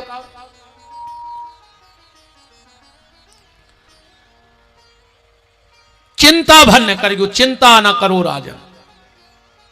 काहे? बोले चिंता ऐसी डाकनी के काट करे जो खाए, वेद विचारो का करे, कानो दवा पिलाए। चिंता में और चिता में इतना ही अंतर है प्यारे। चिंता करो तो चिता में लहे, तो चिंतन करो तो सच्चिदानंद परमात्मा मिले। अब फिर ईमानदारी बात जाया है भज्जा, चिंता करे से कछु होत भी नहीं है। बताओ छक्का कर ले तो। कई बार आदमी अपने लड़कों को डांटा थे, हमने सुनी है, खाले जे देना हम हैं, जो देना हमने रहे हैं घर में, फिर पर है घर भर को पता कर। अच्छा तुम अं सा दे रे पूरो घर, क्या तुम मर जाओ तो घर के खे है ने, ऐसे ही डांटता था। खा ले अब जे देना हम हैं, सो जो दिन हमने रहे वो दिन पर है पता, तो तुम अं सा दे पूरो घर। तुम मर जाओ तो कोई रोटी नहीं खे। अच्छा एक काम करवा, तुम्हें विश्वास नहीं हो तो मार के देख ले, तुम्हें पता पड़ जाए कि तुम्हारे घर में क्या कीमत है। पहले तुम्हारे घरे किराने को सामान आत हुई थैला में, तुम मरो भर, अगर 12वें दिन ट्राली भर के नहीं आवे 13 को सामान, तो विपिन बिहारी को नाव बदल दियो। तुम क्या जान रहे कि तुम्हारे घर के खे हैं ना, तुम मर जाओ सो रे बूंदी सको के धल्ले थे। आओ तुम्हारी मुक्ति हो चाहे नहीं हो, पर घर भर की नुक्ति की जुगाड़ पक्की हो गई। इसलिए मैंने पढ़ो कि हमने हुन्य तो का हुज्जे, सब अच्छो हुज्जे। वेद मरे रोगी मरे, अमरे जलावन हार, वो देखन हारे मर गए, सो जाको ता संसार। इतने कच्छू फर्क नहीं पड़ो। बीमार हते वे मर गए, दवाई करते वे मर गए, जोन बारते वे मर गए, पर का फर्क पड़ो बताओ? इस चिंता न करो। चिंता तो भगवान तुम्हारी कर है, तुम तो भजन करो, भजन करो तो भगवान तुम्हारी चिंता कर है। कैसे राम जी को एक वचन है कि तुम हमारे नाम पे तो हम तुम्हारे काम पे, और तुम अपने काम पे तो राम जी अपने धाम पे जाओ चूल्हे में। काले ने भगवान को तुमसे, तो कितनी तो चिंता कर रहा, भगवान नहीं कर रहा। जब अपनो जन्म भाव रे दांत नहीं हते के हते, काय भगवान चिपका दे तो, जब इतो बड़ो शरीर बना दो तो दांत और बना दे तो, पर उन्हें दांत नहीं लगाए काय। अच्छा बताओ, जैसे भगवान दांत लगा दे तो, और अपन जात तुरंत मताई की ओली में कहूं दांत होते तो मताई को कितनी तकलीफ होती बताओ। ऐसे भगवान ने दांत नहीं लगाए, धीरे धीरे मताई की ओली छूटन लगी रे। भगवान ने सोची भूखों मार जाए अब तो, सो भगवान ने कच्चे कच्चे दूध के दांत उगा दे। काय जैसो माल सो कटर, कबू मम्मी ने खिचड़ी खुआ दी, कबू दाल चावल, कबू मैगी दे दी, कबू सस्ती दे दी। धीरे धीरे पेट बढ़ने लगो। भगवान ने सोची अब नहीं फर रहा रे जो मैगी में, सो भगवान ने दूध के दांत सबरे झरा दे, अच्छे पक्के पक्के उगा दे कि खा ले बेटा पंगतें जितनी कर पाओ। और जैसा ही 55-60 के भाई भगवान ने पूरे दांत झरा दे। काय बोले परहेज को खान लगो ना मार जाओ, लीवर कमजोर होगा वो। तो सोई जे बूढ़े बूढ़े बे नहीं माने रे, वे तो बहू से कहते हैं सकरात को लड़ुआ सेल पे बांट दे, हम तो घोर के चाट ले। बताओ गलत कह रहे हो तो। अच्छा भूख भी अलग अलग होते रे सबकी। बच्चों की भूख होते नजर में, तुम अपने बाल बच्चे को घर से कितना अच्छो खुआ कर लवा जा, मेला इला वो तो जो कछु दिखे है मम्मी वो खाने माने रंजा वो तो दिखा लो है, सोचाए नहीं है। बच्चे की भूख होती है नजरों में, जो दिखेगा उसे वो चाहिए। जवान की भूख पेट में रहती, जोनों को मन ने हो दिखे है ही नहीं। अब बूढ़े आदमी की भूख रहते रे जीभ में, उनको ये सो लगत का मिल जाए चटवा चटवा, कहीं का बहू रात की कड़ी नहीं धरी तन नक्सी भाई दे दे। हाँ बिल्कुल नहीं बोल रहा तो बिल्कुल चकी जासी चला। निवेदन जो है भैया कि जब दांत न थे तब दूध दयो, जब दांत दे तो खो अन्न भी दे है। जड़ में चेतन पशु पक्षिन में सबकी सुधि लेत वो तोरी भी लई है। जान को देत अजान को देत, जहान को देत वो तो को भी दई है। अरे मन मूरख सोच करे तोरे करे कछु हाथ न दई है। मुर्दे को प्रभु देते है लकड़ी कंडा आग, और जीवत नर चिंता करें जिनके बड़े अभाग। जिन्हें भैया चोंच दई है वो चुन की व्यवस्था जरूर कर है।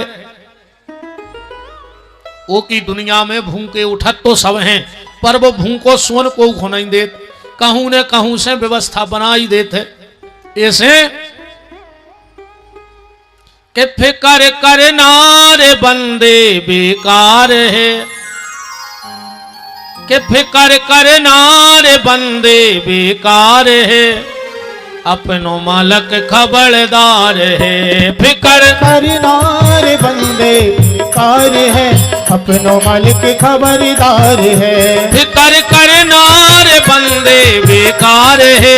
अपनो मालक खबरदार है, फिकर करना रे बंदे बेकार है। अपनो मालिक खबरदार है। जिन्हें सारी देह बनाई अब देखो ओ की चतुराई, कहूँ जा भूल समझने आई। जिन्हें सारी देह बनाई अब देखो ओ की चतुराई, कहूँ जा भूल समझना आई। के ऐसो कारीगर बहुत ही होशियार है। अपनो मालक खबरदार है, फिकर करना रे बंदे बेकार है। अपनो मालिक खबरदार है।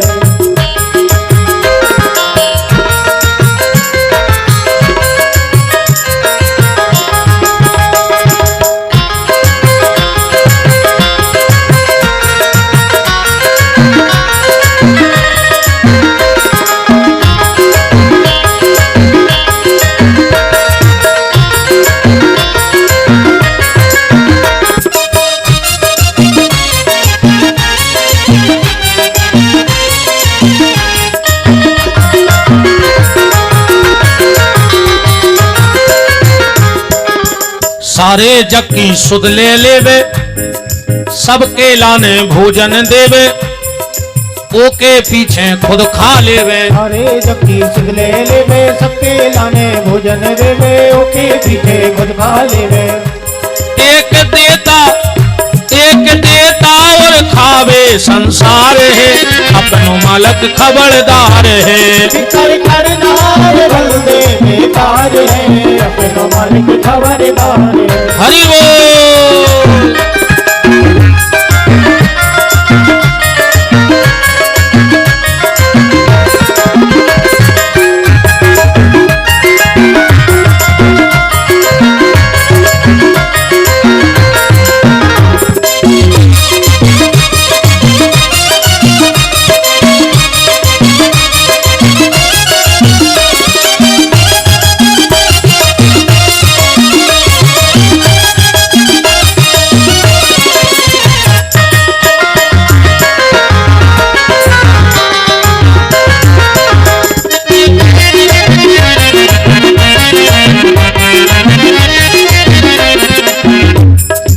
रो राम नाम की कंठी फिर हर बात की है गारंटी खुल जाएगी जम की अंटी। रो राम नाम की कंठी फिर हर बात की है गारंटी खुल जाएगी जम की अंटी। के कभी हमने यार तुमसे कल कही थी कि तुम इंसानों में पेट बैठ जा रहे तुम्हारे। हमने कल कही थी कि तुम इनकी व्यवस्था करियो।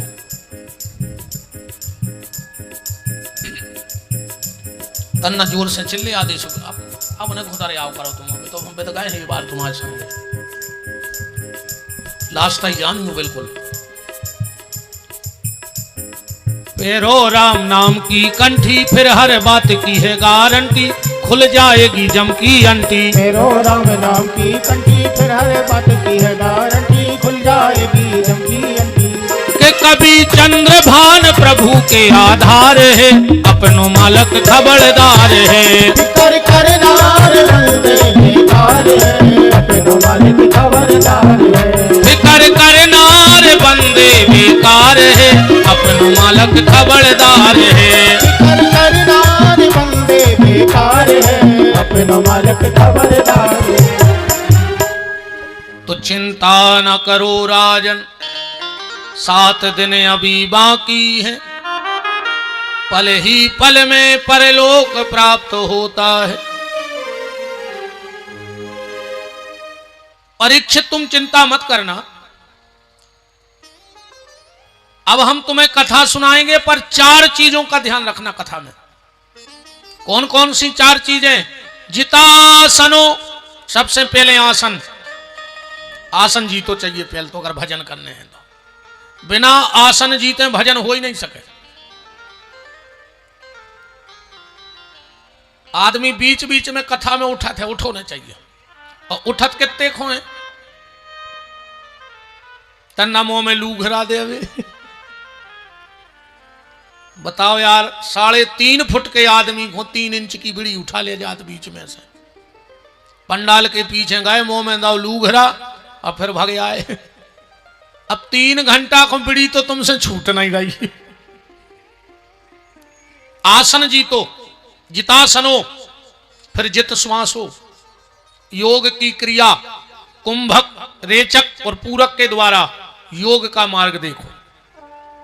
फिर है असंग जितासनो जित श्वासो जित संगो असंग हो जाओ। असंग को मतलब है अकेले अकेले हो जाओ। भजन करने हैं तो अकेले ही में हुज्जे 10 जनों में भजन नहीं बन सके। कीर्तन तो बन जाए पर भजन तो अकेले ही में बने। बिल्कुल अकेले हो जाओ। संग और साथ ये 2 अलग अलग विषय हैं। संग अलग है और साथ अलग है। संग क्या है और साथ क्या है। साथ जो आए के ये तो बहुत जने साथ में बैठे हो बैठे कि नहीं बैठे। 7 दिन बैठो फिर 1-2 साल बाद मिल हो चुका है यार तुम हमें चीन गए। बोले कहाँ मिले थे। बोले वो कथा करवाई थी रघुवंशी जी ने उतने बैठे थे अपन एक ही अरे तो कहने लगे बैठे हो जो हमें का लेने देने।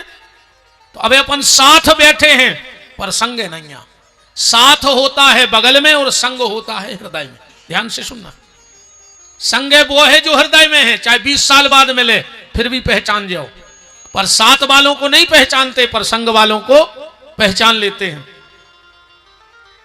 असंग, अकेले हो जाओ, संसार से हट जाओ, उस संतों के चरणों में जुड़ जाओ, उसका नाम है असंग। ऐसे समझ ले बिल्कुल अपनी भाषा में। एक आदमी के लगा दत्तात्रेय जी गए बैठ हुए, तो दरवाजे जाके बैठ गए वो के लगा। अब भीतर बहू कुचल रही थी धान, सो मुंह सर पटक रही थी, चुड़ियां पैर थी बहुत, सो आवाज आवे खुन खुन। अब तो चुड़ियां बज हैं।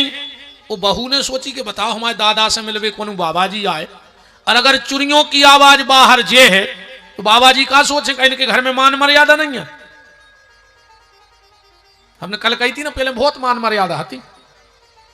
अगर बहू को निकलने हैं और ससुर बैठो है तो बाल बच्चों से कुआ देती कि दादा से कह देते ना मैंखो हो जाए, फिर वे चप्पलें लेके बाहर पैर के जाती पेल की।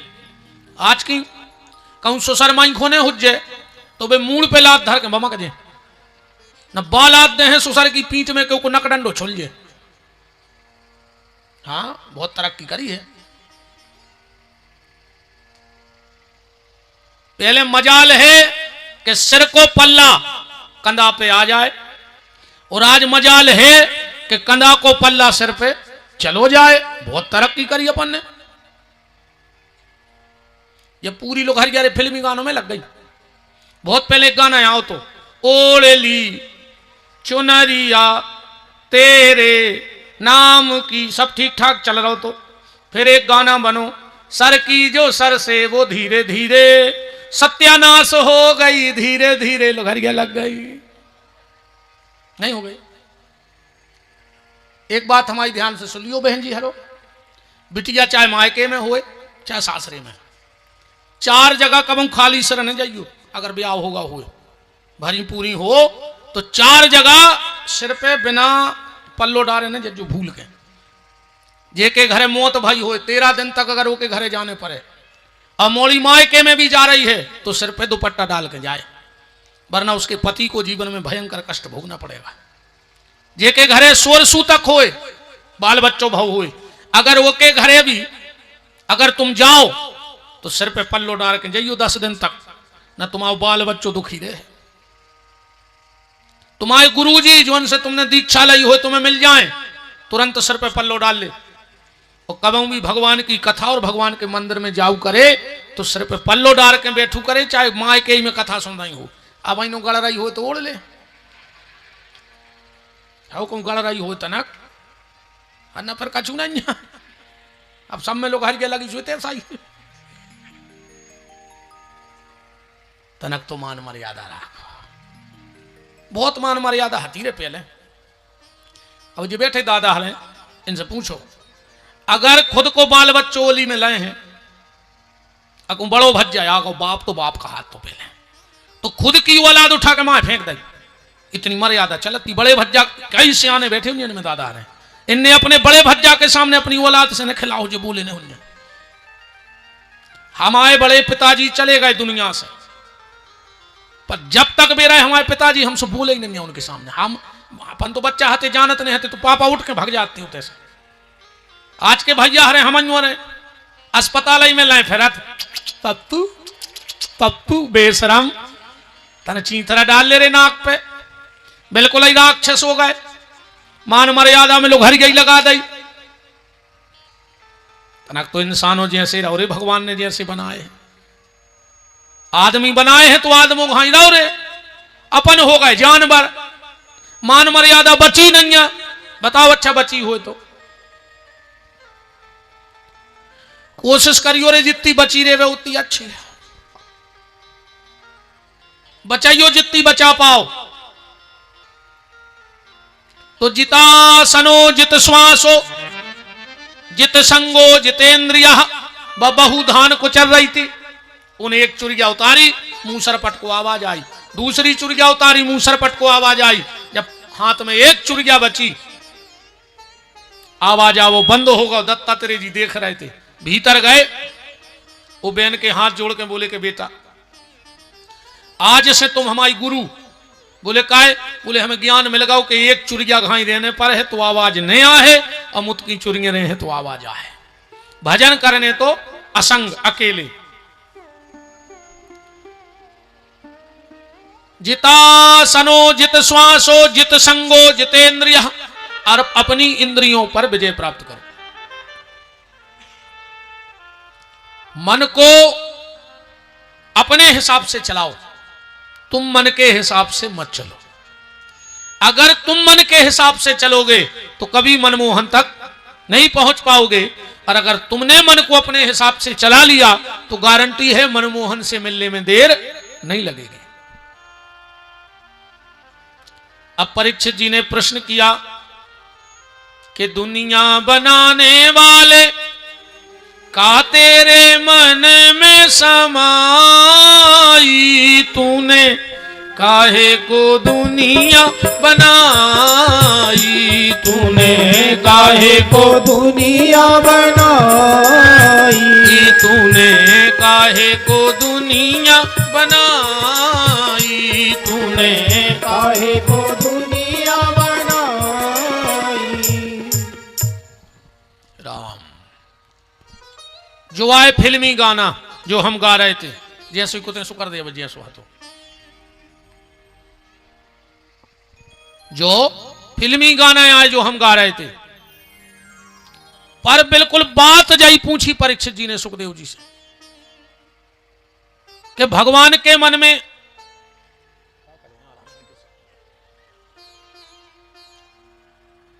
राम श्री राधे राधे श्री राधे इत तो बोल रहा वो तो हम न यार है वो राम राम। बिल्कुल यही बात श्री सुखदेव जी ने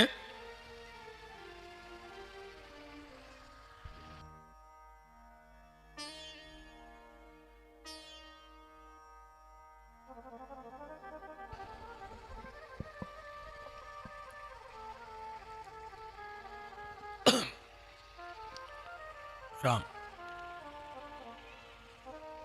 यही बात श्री सुखदेव जी ने राजा परीक्षित से, राजा परीक्षित ने श्री सुखदेव जी से पूछी कि भगवान ने दुनिया क्यों बनाई, क्या कारण था भगवान को दुनिया बनाने का। अजोई फिल्मी गाना बोल दो हमने, पर पेल के गाना इतने अच्छे हते कि भागवत में सेट हो गए। पेल गाना इतने अच्छे बनते, सुनो पेल के गाना। ए मालिक तेरे बंदे हम, ऐसे हो हमारे करम, नेकी पर चले और बदी से डरे, ताकि हंसते हुए निकले दम। बड़ी देर भई नंद लाला, तेरी राह तके ब्रजवाला। यही गाना बनाते ना। ईश्वर सत्य है, सत्य ही शिव है, शिव ही सुंदर है, जागो उठ कर देखो जीवन ज्योत उजागर है। राधा मोहन शरणम सत्यम शिवम सुंदरम। ये गाना है पेल के। और आज के गाना कहीं ढंग चका ढंग चका ढंग चका ढंग चका। अब बताओ जो ढंग चका क्या है, का है ढंग चका में, हमें तो जा बताओ। एक का मतलब न कर रहा हो, कहिए क्या बोलती तू आती के खंडाला, क्या करे मारे जा जहर खा ले और क्या करे। का गाना बने रे बच्चा। पर उसका भी अंतर है। पहले के जो गीत चलते थे उनको कहा जाता था सुगम संगीत, शास्त्रीय संगीत। और आज के गाना टीवी की स्क्रीन पे आता है इस हफ्ते का पॉप सॉन्ग। क्या कहते हैं? इस हफ्ते का पॉप सॉन्ग। अब जे में पाप पेले भरो है, वो गाना कैसे हुई है? इसलिए ऐसे गाना बन रहा है पॉप सॉन्ग। सुखदेव जी ने कहा परीक्षित, जो प्रश्न तूने किया है यही प्रश्न एक बार विदुर जी ने किया था कि भगवान ने दुनिया क्यों बनाई। परीक्षित जी बोले कि ये विदुर जी को आए, बोले तुम्हारे ही पूर्वज हैं। और अगर गहराई से देखो परीक्षित तो साक्षात धर्म के अवतार हैं राजा महात्मा विदुर। भाव कहा तो एक बार एक राजा कहते भाई चोरी, चोर राजा का धन चुरा कर भागे जा रहे थे। अब पीछे से सिपाही लग गए, चोर घबरा गए, तो जल्दी जल्दी में चोरों ने वो धन महात्मा मांडव की झुपड़िया में रख दो और चोर निकल गए। सिपाही पीछे से आए, मांडव बैठे थे समाधि में। सिपाहियों ने विचार किया कि लगता ये कोई ढोंगी महात्मा है, चोरी करके आओ और भजन को बैठ गओ। लगी समाधि में उठा ले गए मांडव को और सूली पे चढ़ा दो। 13 दिन हो गए मांडव को सूली पे। 13वें दिन जब उतारा सुप्रान जाके था, सिपाही तो घबरा गए कि जो तो सच्चो बाबा आया है, महात्मा है और हमों से गलती हो गई। तुरंत राजा को बुलाओ, बोले राजा साहब बहुत बड़ी गलती हो गई, एक महात्मा को सूली पे चढ़ा दो। और जो राजा आए बेजानत मांडव को तुरंत सूली से उतरवाओ। चरणों में गिर पड़े, बोले महाराज क्षमा कर दे, हमारे सिपाही जानत नहीं थे। मांडव बोले राजा तेरी कोई गलती नहीं है, मैं सीधा धर्मराज से जाके बात करूंगा। मांडव सशरीर यमपुरी चले जाते। आज जैसे ही मांडव पहुंचे धर्मराज तो घबरा गए, बोले धर्मराज बता किस पाप के कारण मुझे 13 दिन तक सूली पे रहना पड़ा। तुरंत चित्रगुप्त को बुलाया, बताओ चित्रगुप्त। कर्मों की फाइल खुली। आप जब 4 साल के हते तो तुमने कांटे से एक तितली के पृष्ठभाग पे 13 छेदे कर दिए थे पंख पे, ओ के कारण तुम्हें 13 दिन सूली पे रहने पड़ो। मांडव बोले कि धर्मराज 4 साल का बच्चा जानता है कि धर्म क्या है अधर्म क्या है, ला आज तेरा कानून में बदलता हूं। ब्रह्मा जी के जो कानून बने थे उनमें पहली बार मांडव ने बदलाव करो। का बदलाव करो? एक बदलाव 5 साल तक के बच्चा को ओके कर्म को दंड न मिले। 5 साल से 11 साल तक जो वो गलती कर रहे वो को प्रायश्चित ओके मां बाप को भोगने पर है। और 11 साल के बाद बच्चा जो गलती कर रहे वो स्वयं भोग है। 2 बार ब्रह्मा जी के कानून में बदलाव भाव है, 2 बार। एक बार मांडव ने करो और एक बार संध्या ने करो। तो ध्यान से सुनियो। संध्या कौन? ब्रह्मा जी ने शाम के समय एक बिटिया को जन्म दो।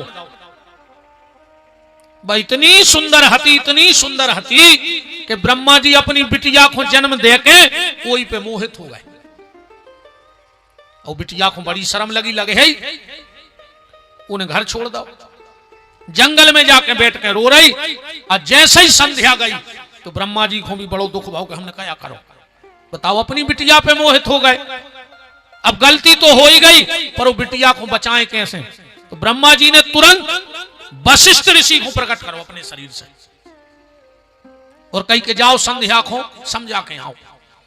वशिष्ठ ऋषि गए जंगल में और संध्या को मंत्र दे के आए, ओम नमः शंकराय ओम। संध्या ने मंत्र को बहुत जाप करो, भगवान शंकर प्रकट हो गए। तो संध्या ने 3 वरदान मांगे हैं। यह स्तुति तुम उन्होंने सुनी हुई है, नमामि समीशान निर्वाण रूपम विभुम व्यापकम ब्रह्म वेद स्वरूपम। वैसे तो जो लिखी है रामायण में, पर जब तुलसीदास जी की बनाई नो ये शब्द पहली बार संध्या के मुंह से ब्रह्म शंकर जी की स्तुति को निकले हैं, जो शिव पुराण को मंत्र आए। संध्या बोली भोलेनाथ आप हमें 3 वरदान दे दो। बोले 3 कौन? एक वरदान, ध्यान से सुनियो। पहले जन्म से स्त्री को ज्ञान रहतो के पुरुष का कहा, और पुरुष को ज्ञान रहे तो के स्त्री का कहा। संध्या बोली अगर हम दुनियादारी ने जानते तो हमारे पिताजी हम पे भली मोहित हो गए थे, पर हमें लज्जा नहीं लगती, पर हम भी सब जानते इसे हमें लज्जा लगी। तो भोलेनाथ पहला वरदान ये दे दो कि 7 साल तक न स्त्री को ये ज्ञान रहे कि पुरुष का होते और न पुरुष को जो ज्ञान रहे कि स्त्री का होते। भगवान शिव ने कहा तथास्तु। दूसरा वरदान, भोलेनाथ कभी भी सहगोत्री का ब्याह ना होवे, यही से अपन गोत्र बचा के ब्याह करते हैं हर समाज में, जो संध्या को वरदान है। और तीसरा वरदान मांगा भोलेनाथ, जब तक गंगा में जल रहे और आसमान में सूर्य रहे, वो व्यक्ति कोई भी उपाय कर ले पर उसकी मुक्ति ना हो। किसकी? बोले जो संबंधों में खिलवाड़ करे। बहुत गहराई से बात पकड़ी को हमारी। जिसको बहन कह दिया मतलब कह दिया, जिसको बेटी बोल दिया मतलब बोल दिया। पर आजकल कलयुग ये कैसी उल्टी गंगा बहा रहा है, ध्यान से सुनना। कलयुग ये कैसी उल्टी गंगा बहा रहा है, माता पिता को श्रवण ठोकर लगा रहा है। पहले था एक रावण, पहले थी एक सीता, आज हर गली में रावण सीता चुरा रहा है। कलयुग ये कैसी उल्टी गंगा बहा रहा है। और बहनों संभल जाना, बात मेरी मान लेना, आज पापी भी हाथ पे राखी बंधा रहा है। कलयुग ये उल्टी कैसी गंगा बहा रहा है। संध्या ने कहा भोलेनाथ अब हम इस शरीर को रखना नहीं चाहते, क्योंकि जब जब ये शरीर रहेगा तो हमें खबर रहे कि पे पिता मोहित भाई थे, तो हमें लज्जा लगे। भगवान शिव बोले कि संध्या तुम मर तो सकत नहीं है, काय से तुम्हारा जन्म नहीं भाव, तुम तो प्रकट भाई हो। हाँ, पर तुम्हारे शरीर की शुद्धि हो सकती है। कैसे? बोले तैसे तनक दूर जाओ तुम, मेधा तिथि नाम के महात्मा यज्ञ कर रहे हैं, अरबे पूर्णाहुति को भूल गए हैं मंत्र, तुम उनके यज्ञ में कूद जाइयो, वे तुम्हें शुद्ध कर दें। संध्या गई, उनके यज्ञ में कूद गई। मेधा तिथि ने निकाला बाहर, पिछलो सब भूल गई संध्या, पर थी बहुत सुंदर।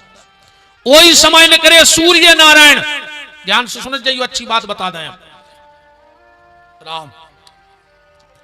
वही समय सूर्य नारायण निकले और संध्या को देख के बेई मोहित हो गए। मेधा तिथि के गए, बोले मेधा तिथि तुम्हारी कन्या से हम ब्याह करो चाहत। मेधा तिथि ने भी सोची कि ऐसे अच्छो दामाद का मिले, कन्यादान कर दो। सूर्य लेके पहुंचे अपने लोग, इनके ते 2 बेटा भाई और 1 बिटिया भाई। बड़े बेटे का नाम था वैवस्वत मनु और छोटे बेटे का नाम था यमराज। इनको नाव आए धर्मराज। धर्मराज और यमराज अलग अलग नहीं, आदमी एक है, नाव 2 है। फिर ये नाव 2 काय पड़े, जब वो दुष्टों का फैसला करते हैं तो यमराज बन जाते हैं, और आप जैसे भक्तों से मिलते हैं तो धर्मराज बन जाते हैं। है एक ही। एक बिटिया भाई जे को नाव है तो यमुना, जो श्री कृष्ण की पटरानी बनी, जो वृंदावन में यमुना जी बह रही। ये संध्या और सूर्य की पुत्रियां हैं। पर संध्या बहुत सुंदर है। सूर्य बहुत प्रेम करते अपनी पत्नी से, इतनो प्रेम इतनो प्रेम इतनो प्रेम कि वह पत्नी परेशान हो गई। वैसे प्रेम तो तुम्हारे भी करा था, जो नहीं पत्नी से प्रेम करा था, बताओ करा था तुम काय को सकोच, हंसन लगेगा है। चाहत तो प्यारे तुम्हारे भी बहुत हो पत्नी को, नहीं अकौने चाहत होते तो बाबू दादा छोड़ देते तुमों के पीछे, बताओ सगो भज्जा छोड़ देते, बेन छोड़ देते। कहो तो रे तुमने एक घरवारी के पीछे पूरे त्याग दो,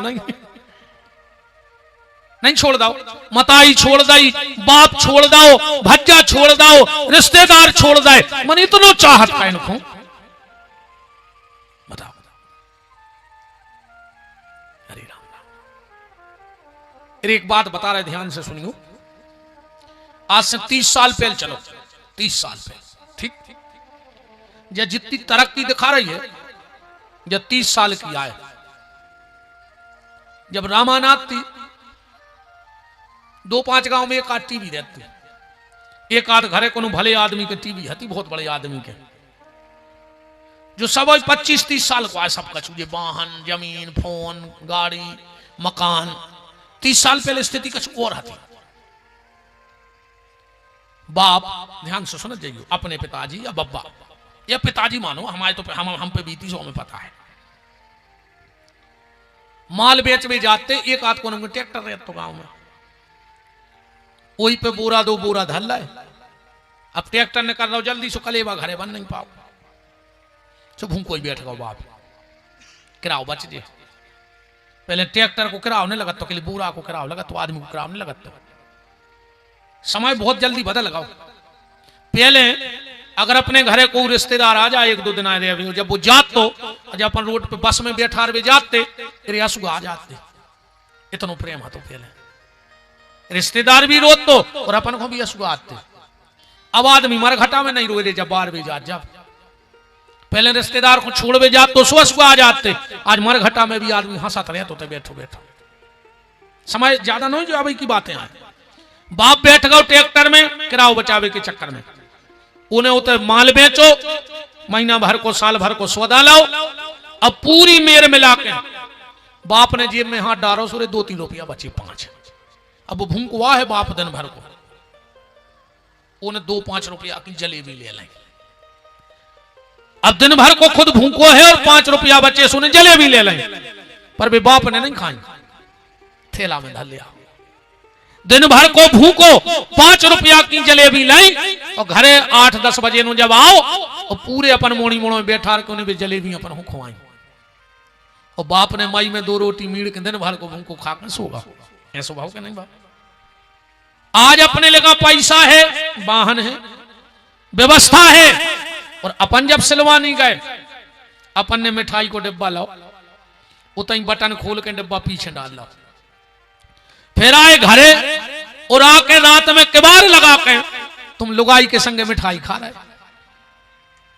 तनक तो शर्म करो रे, चुल्लू भर पानी में डूब के मर जा, बिल्कुल चुल्लू भर पानी में डूब के मर जा। अगर तुम्हारे ऐसे विचार हो तो धिक्कार तुम जैसी औलाद को, भगवान बंजुआ राख दे तो रे ऐसी औलाद से तो एक ही नाव को तो रोने के है नहीं। जब भी कभी अपने माँ बाप से कुछ छल करने का मन में विचार आए, तो एक बार अपनो बचपन खबर कर लीजिए कि हमारे माँ बाप ने हमारे संगे ऐसा करो है, जो आज तुम उनके संगे कर रहे हो। मर जा रे, हम वो औलाद मानता ही नहीं है जो मिठाई के बाद लगा के लुगाई के संगे खात हो, वो तो पापी यारे पापी। ऐसो मार है वो कीड़ा पार के। हम तो कहते भगवान अच्छी सुगार हो जाए, 2 जनों से मार जाओ, खाई नहीं पाओ, अच्छी 700 सुगार हो भगवान, फिर खाली मिठाई के बाद लगा के मार जाओ। बूढ़े दबाए नहीं हो रहा है, कहा पट्टी पढ़ाई है तुम्हारों ने। वो मंत्र कौन सो आए, तुम तो हम वो मंत्र बता दिए अकेले।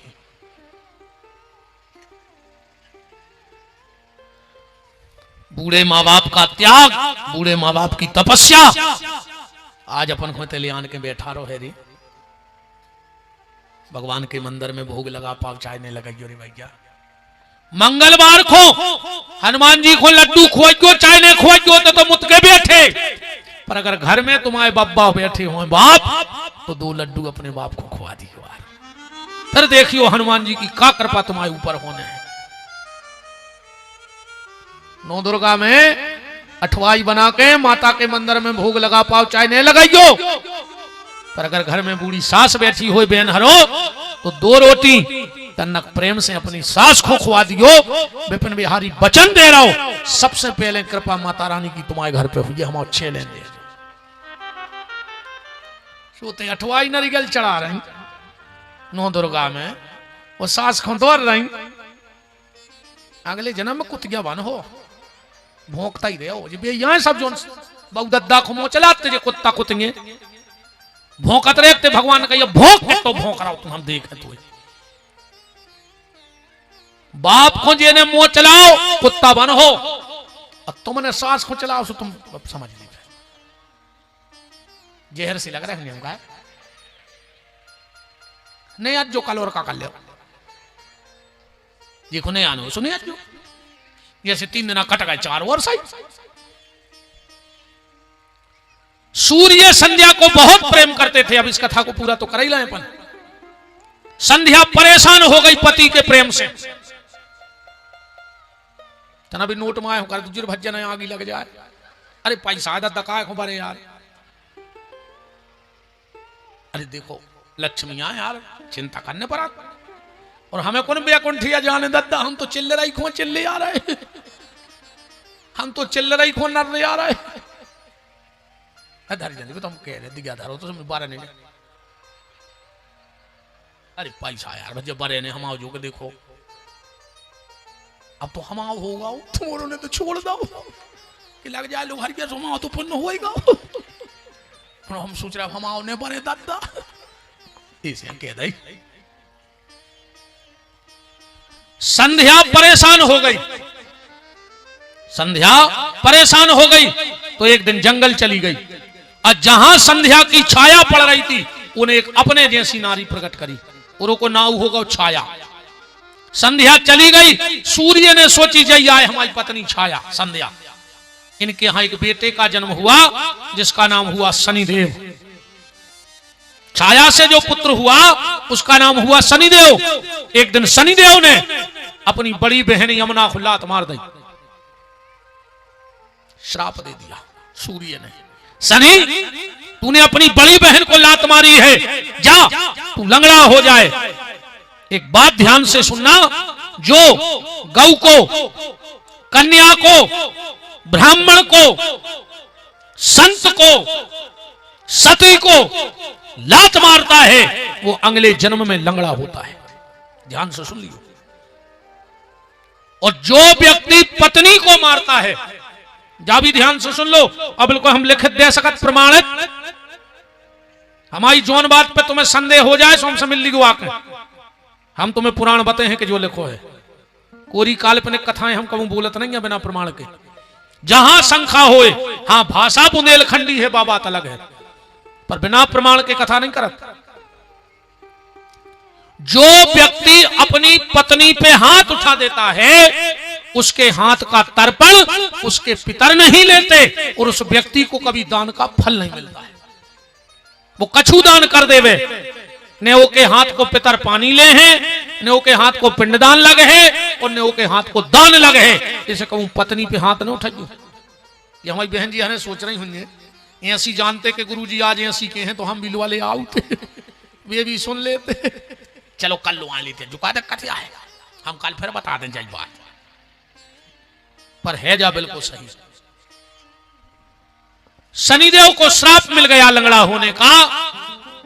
एक दिन आ गए नारद जी। सूर्य नारायण बोले कि नारद कछु दिन से हमारी पत्नी को स्वभाव बदल गओ। नारद जी बोले पत्नी को स्वभाव नहीं बदलो, पूरी पत्नियां बदल गई। या तो आज छाया, असली तो जंगल में भजन कर रही संध्या। सूर्य नारायण ने खूब ढूंढो रे मिली ने। नारद जी के पहुंचे बोले हमारी पत्नी नहीं मिल रही। संध्या को पता लग गया कि सूर्य आ रहा है हमें ढूंढ। सुबह घुड़किया बन गई। ध्यान से समझ जाइए।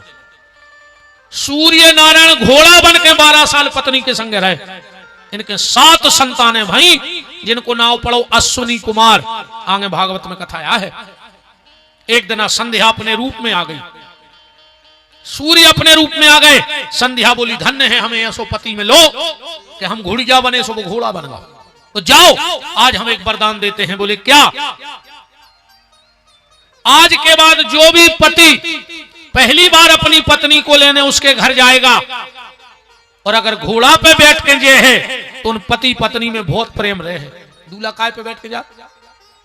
घोड़ा पे जात के नहीं जात के गधा पे जात। गधा पे तो ऐसे नहीं जाए ना मोड़ी कंफ्यूज हो जाए कि माला कौन खुंडा रहे हैं। जो गधा पे बैठो वो भी गधा नहीं है। जो कछु अच्छो मजा रहती है को हो रहा तो बिया सो घर कोने के हाथ बांध लाए और गोले बांध लाए और घोड़ा पे बैठा रहे।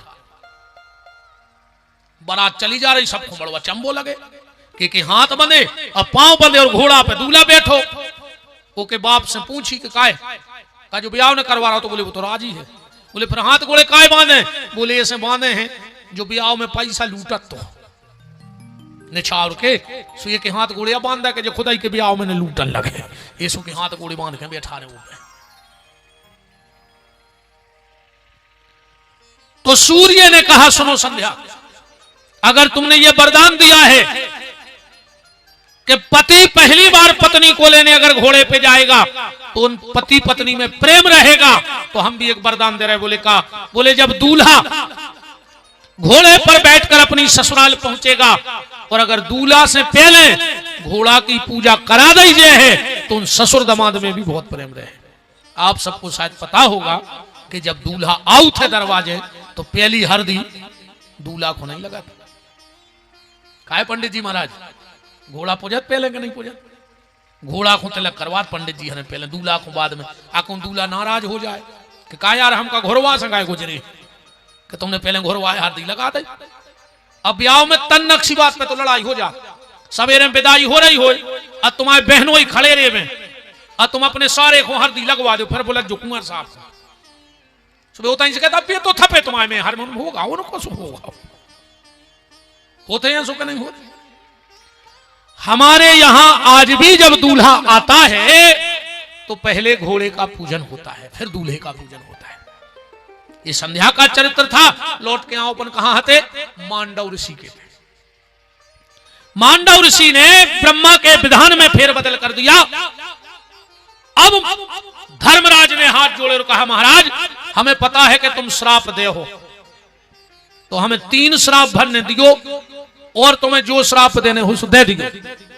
मांडव बोले कौन? बोले सबसे पहले हमें राजा बनवे को श्राप न दियो। बोले काहे? बोले जिस राजा के राज्य में प्रजा दुखी होती है या प्रजा पाप करती है तो उसका प्रायश्चित उस राजा के राज्य के राजा को भोगना पड़ता है, तो हमें राजा ने बनाइयो। दूसरा हमें दासी पुत्र ने बनाइयो, क्योंकि सब ते सेवक धर्म कठोरा, सबसे कठोर है सेवक धर्म दुनिया में, और कौन धर्म कठिन नहीं है। और तीसरो हमें चंडाल ने बनाइयो। बोले काहे? बोले चंडाल की खुशी दूसरों के दुख में रहता है। चंडाल माने जो शमशान घाट में रहता है, वो चंडाल कही जात है। अच्छा वो की खुशी वो कोई खुशी दूसरों के दुख पर निर्भर करत है।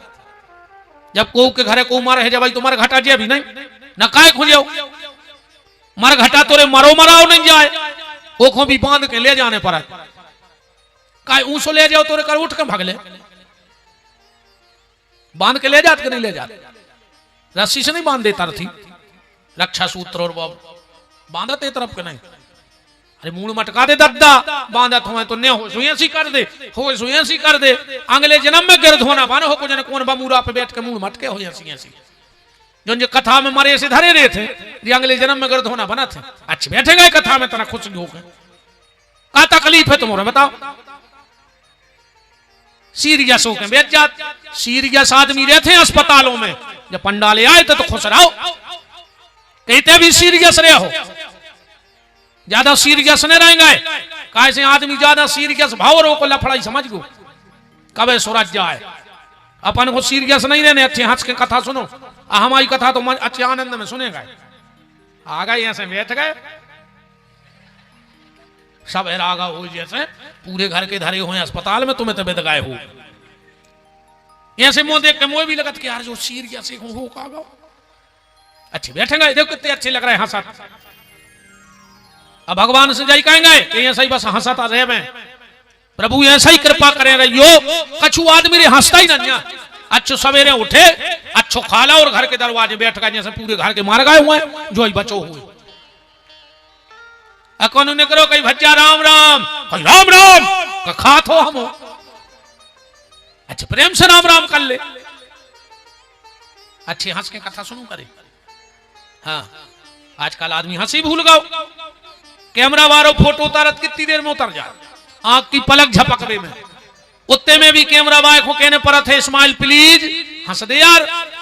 आज तक सुनी गुस्सा प्लीज, बेईमानी प्लीज, मक्कारी प्लीज, धोखेबाजी प्लीज। बात तो अलग दिखा रही चेहरा पे, कहने पर स्माइल प्लीज। बताओ। अच्छा एक बात बताइए बेटा हरो तुम्हारे, आजकल जो सेल्फी खिंचा थे सो जो ये सब मौका नहीं पड़ा जो संगरों कैसी चौंध हम तो देख रहे थे ये सो ले ले मोबाइल हाथ ऊपर पूरा बड़ी को कट्टा ठोस जे मुंह में नहीं सीधी नहीं खींच सकते ऐसी हम तो देख रहे तमाशे बिल्कुल ये सो कैमरा आंखें ऐसी कर ले जैसे भेड़ू हुए ऐसी घुमा सी ले मोरी तो घूमता ही अच्छे हंसे गए रे भैया जिंदगी बहुत कीमती है कछु कछु रे में नहीं हंसे कहीं वजनदार है वजनदार काहे के वजनदार हो तुम्हारे शरीर में लोहे की राड डरी हम कितना ज्यादा पैसा होगा तो खा तो रोटी हुज्जो कि गिट्टा खान लगे पिया तो पानी हुज्जो के पेट्रोल पिया तो काहे के वजनदार हो हम जा तो बता दे हम कह तुम्हारे तो 40 जोड़ी कपड़ा धरे पैर अब तो एक ही जोड़ी हुज्जो कि 40 ही जोड़ी पे तुम्हें फिरा पैसा बारे हो चुका 40 जोड़ी पैर फिर रहा है पैर हो तो एक ही जोड़ी काहे के वजनदार हो तो जा बता दे अच्छा ये सो भी नन्या कि तुम्हारा ज्यादा पैसा है हमारा नन्या सो तुम गाटरों में बार हो उतने ही सूखे ढूंढ रहा तुम्हें लगने हैं उतना ही हमें ध्यान रखियो ज्यादा वजनदारी में रज्जो अच्छा ये सो भी नन्या कि तुम्हारा पैसा है सो तुम मारो हो तुम्हारी खारी उठे सो मोड़ी मोड़ा हीरा मोती बीन है हमारे मोड़ी मोड़ा हाड़ इतनी सी थैलिया में तुम्हारी हड्डी धरी ने उतना ही में हमारी हाँ ये तो जरूर हो सकत है कि तुम्हारा पैसा है तो तुम इलाहाबाद चले जाओ हमारे मोड़ी मोड़ा हमें तुम बरभान में डाल दे बोरास में सो तुम बरभान ने कराई गए सो तुमने कर काला होते धीरे धीरे बेत बेत हम भी आए 2-3 साल में होते तुम्हारे हाड़ पहुंचाई गए तुमने तो जमीन ले लाई मकान ले लो का कर लाओ तो बताओ तुमने इसे जो झूठी वजनदारी बिल्कुल नहीं अच्छे आनंद में जीगो और एक बात और सुन ले अब अगर कोना तुम्हें जानवर हसत मिल जाए तो समझ लियो वो आदमी बनवे की तैयारी में है अब कहूं कोना जानवर हसत मिल जाए तो समझ लियो आदमी बनवे की तैयारी में है और कहूं कोना आदमी मुंह बनाए मिल जाए तो समझ लियो कि जानवर बनवे की तैयारी में है वो पक्का अच्छे हंस के जिंदगी जी रे का भरोसा कब चले जाए कोई ठिकाना ही नहीं है रे जिंदगी को अच्छा और जितने हंसत भी हैं सुबह से हंसत पन बेच रहे बाहर खूब हा हा ही कर हैं और शाम को जब घरे जे सुइया सो मुंह बना ले जैसे पूरे घर के मार गए हो तुम बच्चे हो शाम को मोड़ी मोड़ा लुक गए बोले काय बोले पापा आ गए काय के पापा पापी कहा है तुम कि तुम्हें देख के मोड़ी मोड़ा कई आदमियों की आदत है बाहर खूब मजाक कर रहे हैं खूब हंसी मजाक और शाम को घरे जे सुबह को मुंह बना के अरे उतनी जाओ दद्दा हंस के वो यार तुम्हारा परिवार जय इनकी आदत है मोहल्ला की आ गई सो हा ही और घर बारो आओ सो महाकाली वो भी सोच रहा हूं कि घरे आ रहे कि मर घटा में घुस गए हैं अरे तना शाम को जी आए तो अच्छा हंस रहा हो तना वो को भी लगे कि दिन रात जे को मेहनत कर रहा है वो परिवार खुश है अब वो हंसा तो घरे गाओ कहीं का हो रहा कोई हाँ मर रहे हैं वो को चित्त खराब होगा हो अच्छी तरह हंस के ठीक ध्यान रखियो तुम्हारे भी हंस के घरे जाएंगे और जो जाए सब कछु परिवार बाहर की टेंशन है बाहर छोड़ो शाम को जब घरे जाओ तो घर के बन के जाओ परिवार के बन के जाओ सो आदमी दिन भर की पूरी टेंशन लेके और घरे जाके उतार दे तो गुस्सा से पूरे घर को चित्त खराब अच्छे हंस के जाइयो मनोते अभी खतरा है आदमी हंस के घरे जे है क्या गुरुजी ने कही है घरवारी ने कबार खोले उन्हें हंस दो घरवारी कहने लगी बहुत हंस रहा है क्या बात है कहो बेचारो बेटे जाए खतरा तो है अच्छा कहो जी बहन जी हरे सोच ले में क्या गुरुजी ने कही है तो कल से जी हम हंसे घर वालों आओ घरवारी ने कबार खोले घरवारी ने हंस दो घर वालों बोलो बहुत हंस रही हो कितने निकाल लाया अलवारी में से निवेदन है बस ऐसा ही मुस्कुरात रहियो जो ये आए भजन कई आदमी भजन करने लगा सूर्य से फिर जैसे सब रागा हुए भजन को मतलब जो आए कि तुम्हारा चेहरा भजन को मतलब है तुम्हारी आत्मा प्रसन्न है तो चेहरे पे मुस्कुराहट है जैसा ही भजन बढ़े है तुम्हारे जीवन में आनंद आए कैसे भगवान आनंद आई है और कई आदमी भजन करन लगे और यहाँ से फिरत ने को बोल है न चौल है मोसो बनाए, समझ लियो कुछ नहीं भीतर नाटक ये करत फिर रहा। भजन को मतलब है चेहरे पे प्रसन्नता और जीवन में आनंद, उसी का नाम भजन है। खुश रहो। मांडव ऋषि ने हाथ में जल लिया और श्राप दे दिया, धर्मराज मैं तुझे श्राप देता हूं, तू एक साथ तीनों बनकर के मृत्यु लोक में जाएगा, राजा, दासी पुत्र और चंडाल। तो धर्मराज के 3 अवतार भय त्रेता में, द्वापर में 3 अवतार भय। राजा बन के आए युधिष्ठिर, दासी पुत्र बन के आए विदुर और चंडाल बन के आए वाल्मीकि। कथा शायद तुमने सुनी हो भगत वाल्मीकि की। स्वपच जाति में एक बहुत उच्च कोटि के संत हो चुके हैं वाल्मीकि। बात ऐसी है, जब महाभारत को युद्ध होगा, युधिष्ठिर को राजा बना दो, तो एक दिन भगवान ने देखो कि युधिष्ठिर जी जग रहे हैं। भगवान पहुंचे, बोले दाऊ अबे तक सोए नहीं आ। युधिष्ठिर जी बोले कि ठाकुर जी कन्हैया, जा कुर्सी हमें धिक्कार रही है, कि धिक्कार रहे युधिष्ठिर तुम्हें, तुमने हमें पावे के लाने अपनों को बलिदान दे दो। जौन भीष्म की गोदी में खेले वो मार दो, जौन गुरु द्रोणाचार्य से तुमने विद्या ली तुम उन्होंने वो मार दो, तुमने सगे भैया कर्ण को मार दो। अरे दुर्योधन भी तो परिवार ही को आए। जो कुर्सी को नशा बहुत खराब होते भैया, कुर्सी बारे को कब नींद नहीं आ, ध्यान से सुनियो। जे को मिल गई वो की भी नींद चली जात, और जे की चली गई वो की तो जे है। जे की कुर्सी चली गई वो 5 साल चक्कर में नहीं सोए के मिल है कैसे, कौन कौन के हाथ जोड़े, कौन कौन के पांव पड़े, कौन कौन जगह से डैमेज रहे उते समारे। आज ये को मिल गई वो भी नहीं सोए 5 साल, वो भी सोचत कौन कौन के पांव पड़े, चली न जाए, चली न जाए, सो नींद दो ही की उड़ जाए। कुर्सी वाला कभी सुखी नहीं रहता है। भगवान बोले दाऊ एक काम करो, तुम एक यज्ञ कर ले। चलो हम यज्ञ तो कर दें, पर यज्ञ सफल कैसे हुई है जो कैसे पता पर है। भगवान बोले हम आओ, जो शंख ले जाओ और जो अगर बज जाए तो समझ लियो कि तुम्हारा यज्ञ सफल होगा। युधिष्ठिर ने सवेरे विद्वान ब्राह्मण बुलवाए, साधु संत महात्मा बुलवाए, यज्ञ होने लगा। नगर भोज भाव, इतने तक की चिटियों को, गन्यों को, पक्षियों को, सबको भोजन की व्यवस्था भाई। यज्ञ होगा, ब्राह्मणों को मुंह मांगी दक्षिणा दी गई, ब्राह्मण विदाई हो गए, संत विदा हो गए। यज्ञ की वेदी भी शांत हो गई, यज्ञ की वेदी भी। अब आज तो नहीं, कल हम आपसे यज्ञ पे चर्चा करेंगे कि यज्ञ करने से यज्ञ में कौन कौन सी सुविधाएं, कौन कौन सी सावधानी बरतो चाहिए। वरना यज्ञ कर या माने अगर क्रिया बिगड़ गई हवन की तो लेवे के देवे पर जाए। अब कल हम पूरी चर्चा करेंगे कि माताओं को कभी साकल्य नहीं बनाना चाहिए।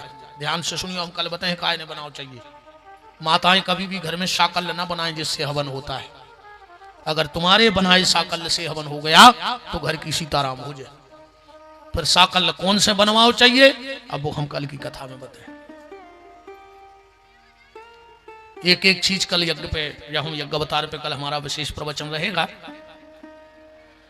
क्योंकि हम कोशिश करते हैं कि हमारे YouTube के जो श्रोता नियमित हैं उनको रोज कुछ ना कुछ नई कथाएं हम 2-4 जरूर सुना देते हैं, क्योंकि वो रोज सुनते हैं और वही के वही कथाएं कहते रहेंगे तो फिर वो उनको भी आनंद नहीं आएगा कि पिछली तो सुनी थी वही जय कथा।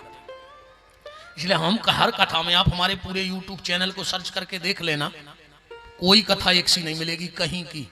कोशिश करते हैं कि नए नए भाव, नई नई चीजें मंच से हमारे श्रोता को पहुंच जाएं। ब्राह्मणों की विदाई हो गई, संतों की विदाई हो गई, सब चले गए, पर शंख नहीं बजा। युधिष्ठिर पहुंचे भगवान के पास, बोले प्रभु सारी व्यवस्थाएं हो गई पर शंख नहीं बजा। भगवान बोले युधिष्ठिर अभी एक व्यक्ति भूखा रह गया है, वो तुम्हारे यज्ञ में भोजन करने नहीं आया, और जब तक वो भोजन करने नहीं आएगा तो तुम्हारा शंख नहीं बजेगा। युधिष्ठिर बोले को, भगवान बोले देखो युधिष्ठिर ने हमसे तो वचन हराओ तो हम नाव ने लीजो कमाऊं, पर अब हम सोच रहे एक भक्त को दूसरे भक्त से मिला दे, कोई दिक्कत नहीं है। सुनो युधिष्ठिर, तुम्हारे ही राज्य में एक वाल्मीकि नाम का स्वपच रहता है, और इतना भजन है उसका, इतना भजन है कि तुम पांचई भैया को भजन धर दे तखरिया पे तो कम पड़ जाए, पर वो गुप्त है, उन्हें आज तक को बताई नहीं है। हमसे वचन हरवाओ तो हम आओ कमाऊं, ना उन्हें हो गए भजन में। नकुल को भेजा, सुपचों का मोहल्ला था, हल्ला मच गया, महाराज नकुल आ रहे। वाल्मीकि जी तो नकर रोड पे डरे बिल्कुल साष्टांग, अरे महाराज आप। नकुल बोले के वाल्मीकि जी तुम्हारा भोजन है हमारे घर में। वाल्मीकि जी बोले महाराज न्यो तो ब्राह्मण को होते, कन्या को होते, साधु को होते, हम जाति के सुपच, हमाओ काय को न्यो तो। नकुल बोले ये बात ने बताओ, भगवान ने सब बता दी हमने तुम्हारे बारे में, ऐसे कल आ जाइयो।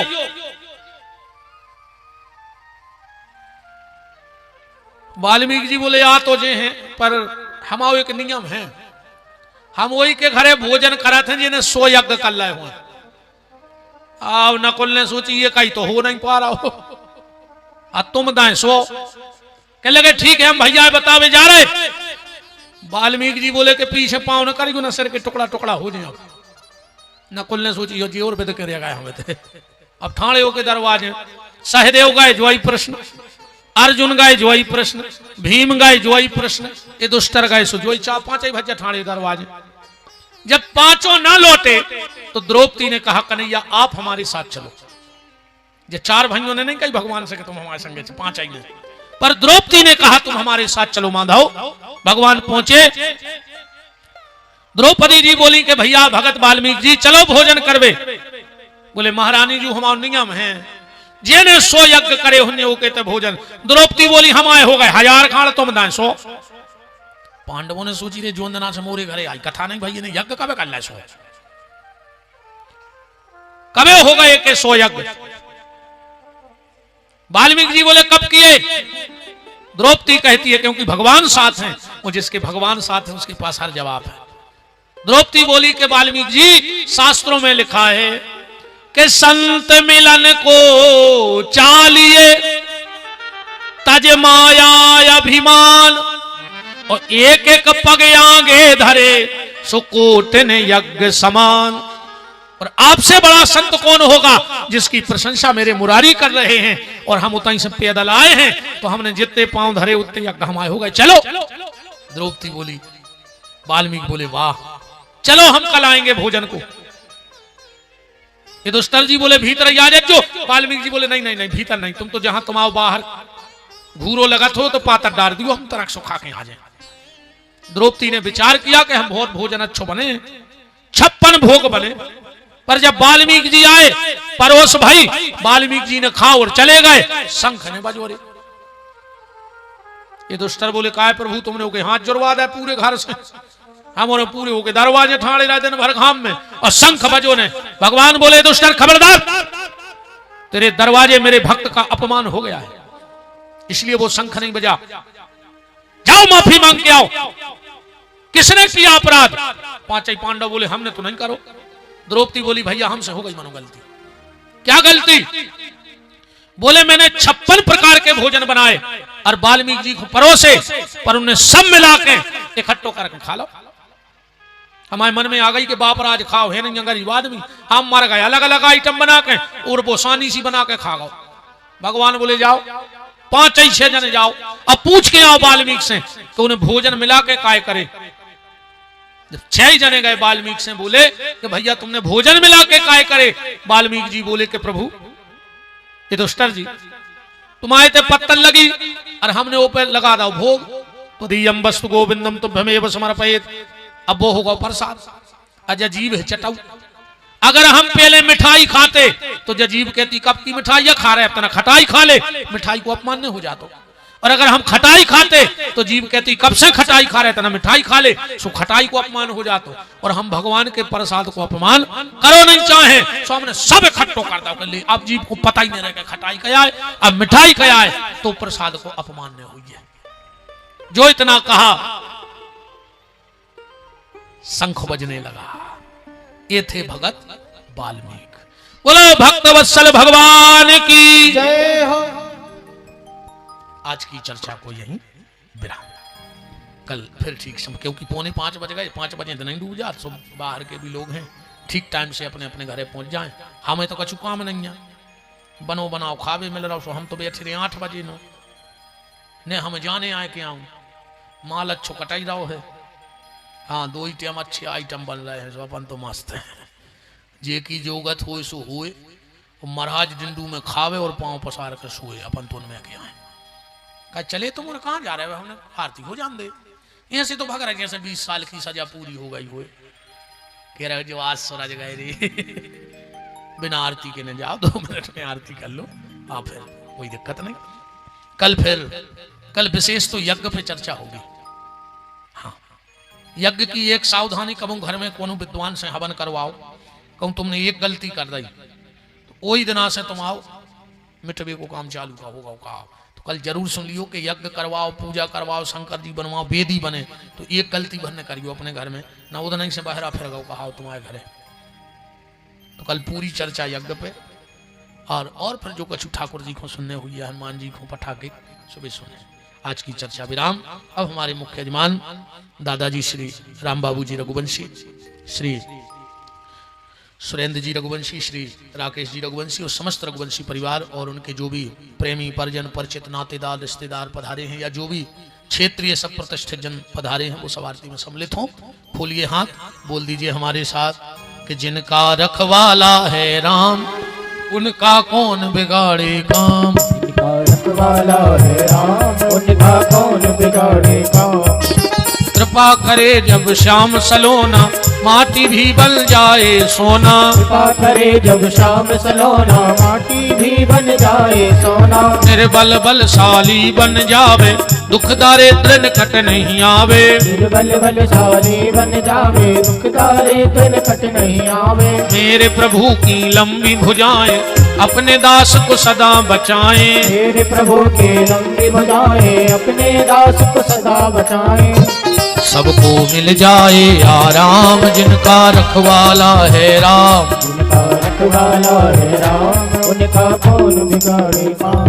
दोनों हाथ उठाइए, बोलिए हमारे साथ, हे मेरे नाथ मैं आपको कभी न भूलूं। हे मेरे नाथ मैं आपको कभी न भूलूं। हे मेरे नाथ अब तो दया करो। आइए भगवान की आरती हमारे शेयर मऊ से भैया कुंदन पटेल जी और ब्रजेश जी, वो भी आरती में सम्मिलित हों। चलिए भाव और श्रद्धा के साथ। मरिः ओम चंद्रमा मनसो जातक चक्षुः सूर्यो अजायतो श्रोत्राद्वायुष प्राणिश मुखा दिग्निरजायतो। बाके बिहारी तेरी आरती गाओ, बाके बिहारी तेरी आरती गाओ। हे गिरधारी तेरी आरती गाओ, हे गिरधारी तेरी आरती गाओ। मोर मुकुट तेरे शीश पे सोहे, मोर मुकुट तेरे शीश पे सोहे। प्यारी बनसी मेरो मन मोहे, प्यारी बनसी मेरो मन मोहे। देख युगल छवि भले बल जाओ, बाके बिहारी तेरी आरती गाओ। चरणों से निकली है गंगा प्यारी, चरणों से निकली है गंगा प्यारी। जिसने सारी दुनिया तारी, जिसने सारी दुनिया तारी।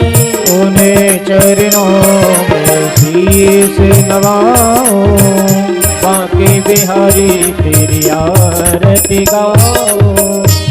से अनाथ के नाथ आपे हो, से अनाथ के नाथ आप हो। सुख दुख जीवन प्यारे साथ आपे हो। सुख दुख जीवन प्यारे साथ आप हो। थोड़े कहाँ मैं आपे को जाऊं, बाकी बिहारी तेरी आरती गाऊं। कर्पूरी गौरव करुणावतारम तारतारम भक्तिहारम भावतलतम जाने विंदे भवम भवानी तम भवानी। तारे माला ताले माले कपाले माला वितरे फिरायो। दिगंबराय च दिगंबराय नमः शिवाय च नमः शिवाय नमः शिवाय च नमः शिवाय नमः शिवाय च नमः शिवाय। ओम मरर्तिकमुनिधाय जलेन शीतले नमो देवादिवन्दनमो आत्मादिवन्दनमो हरिः ओम।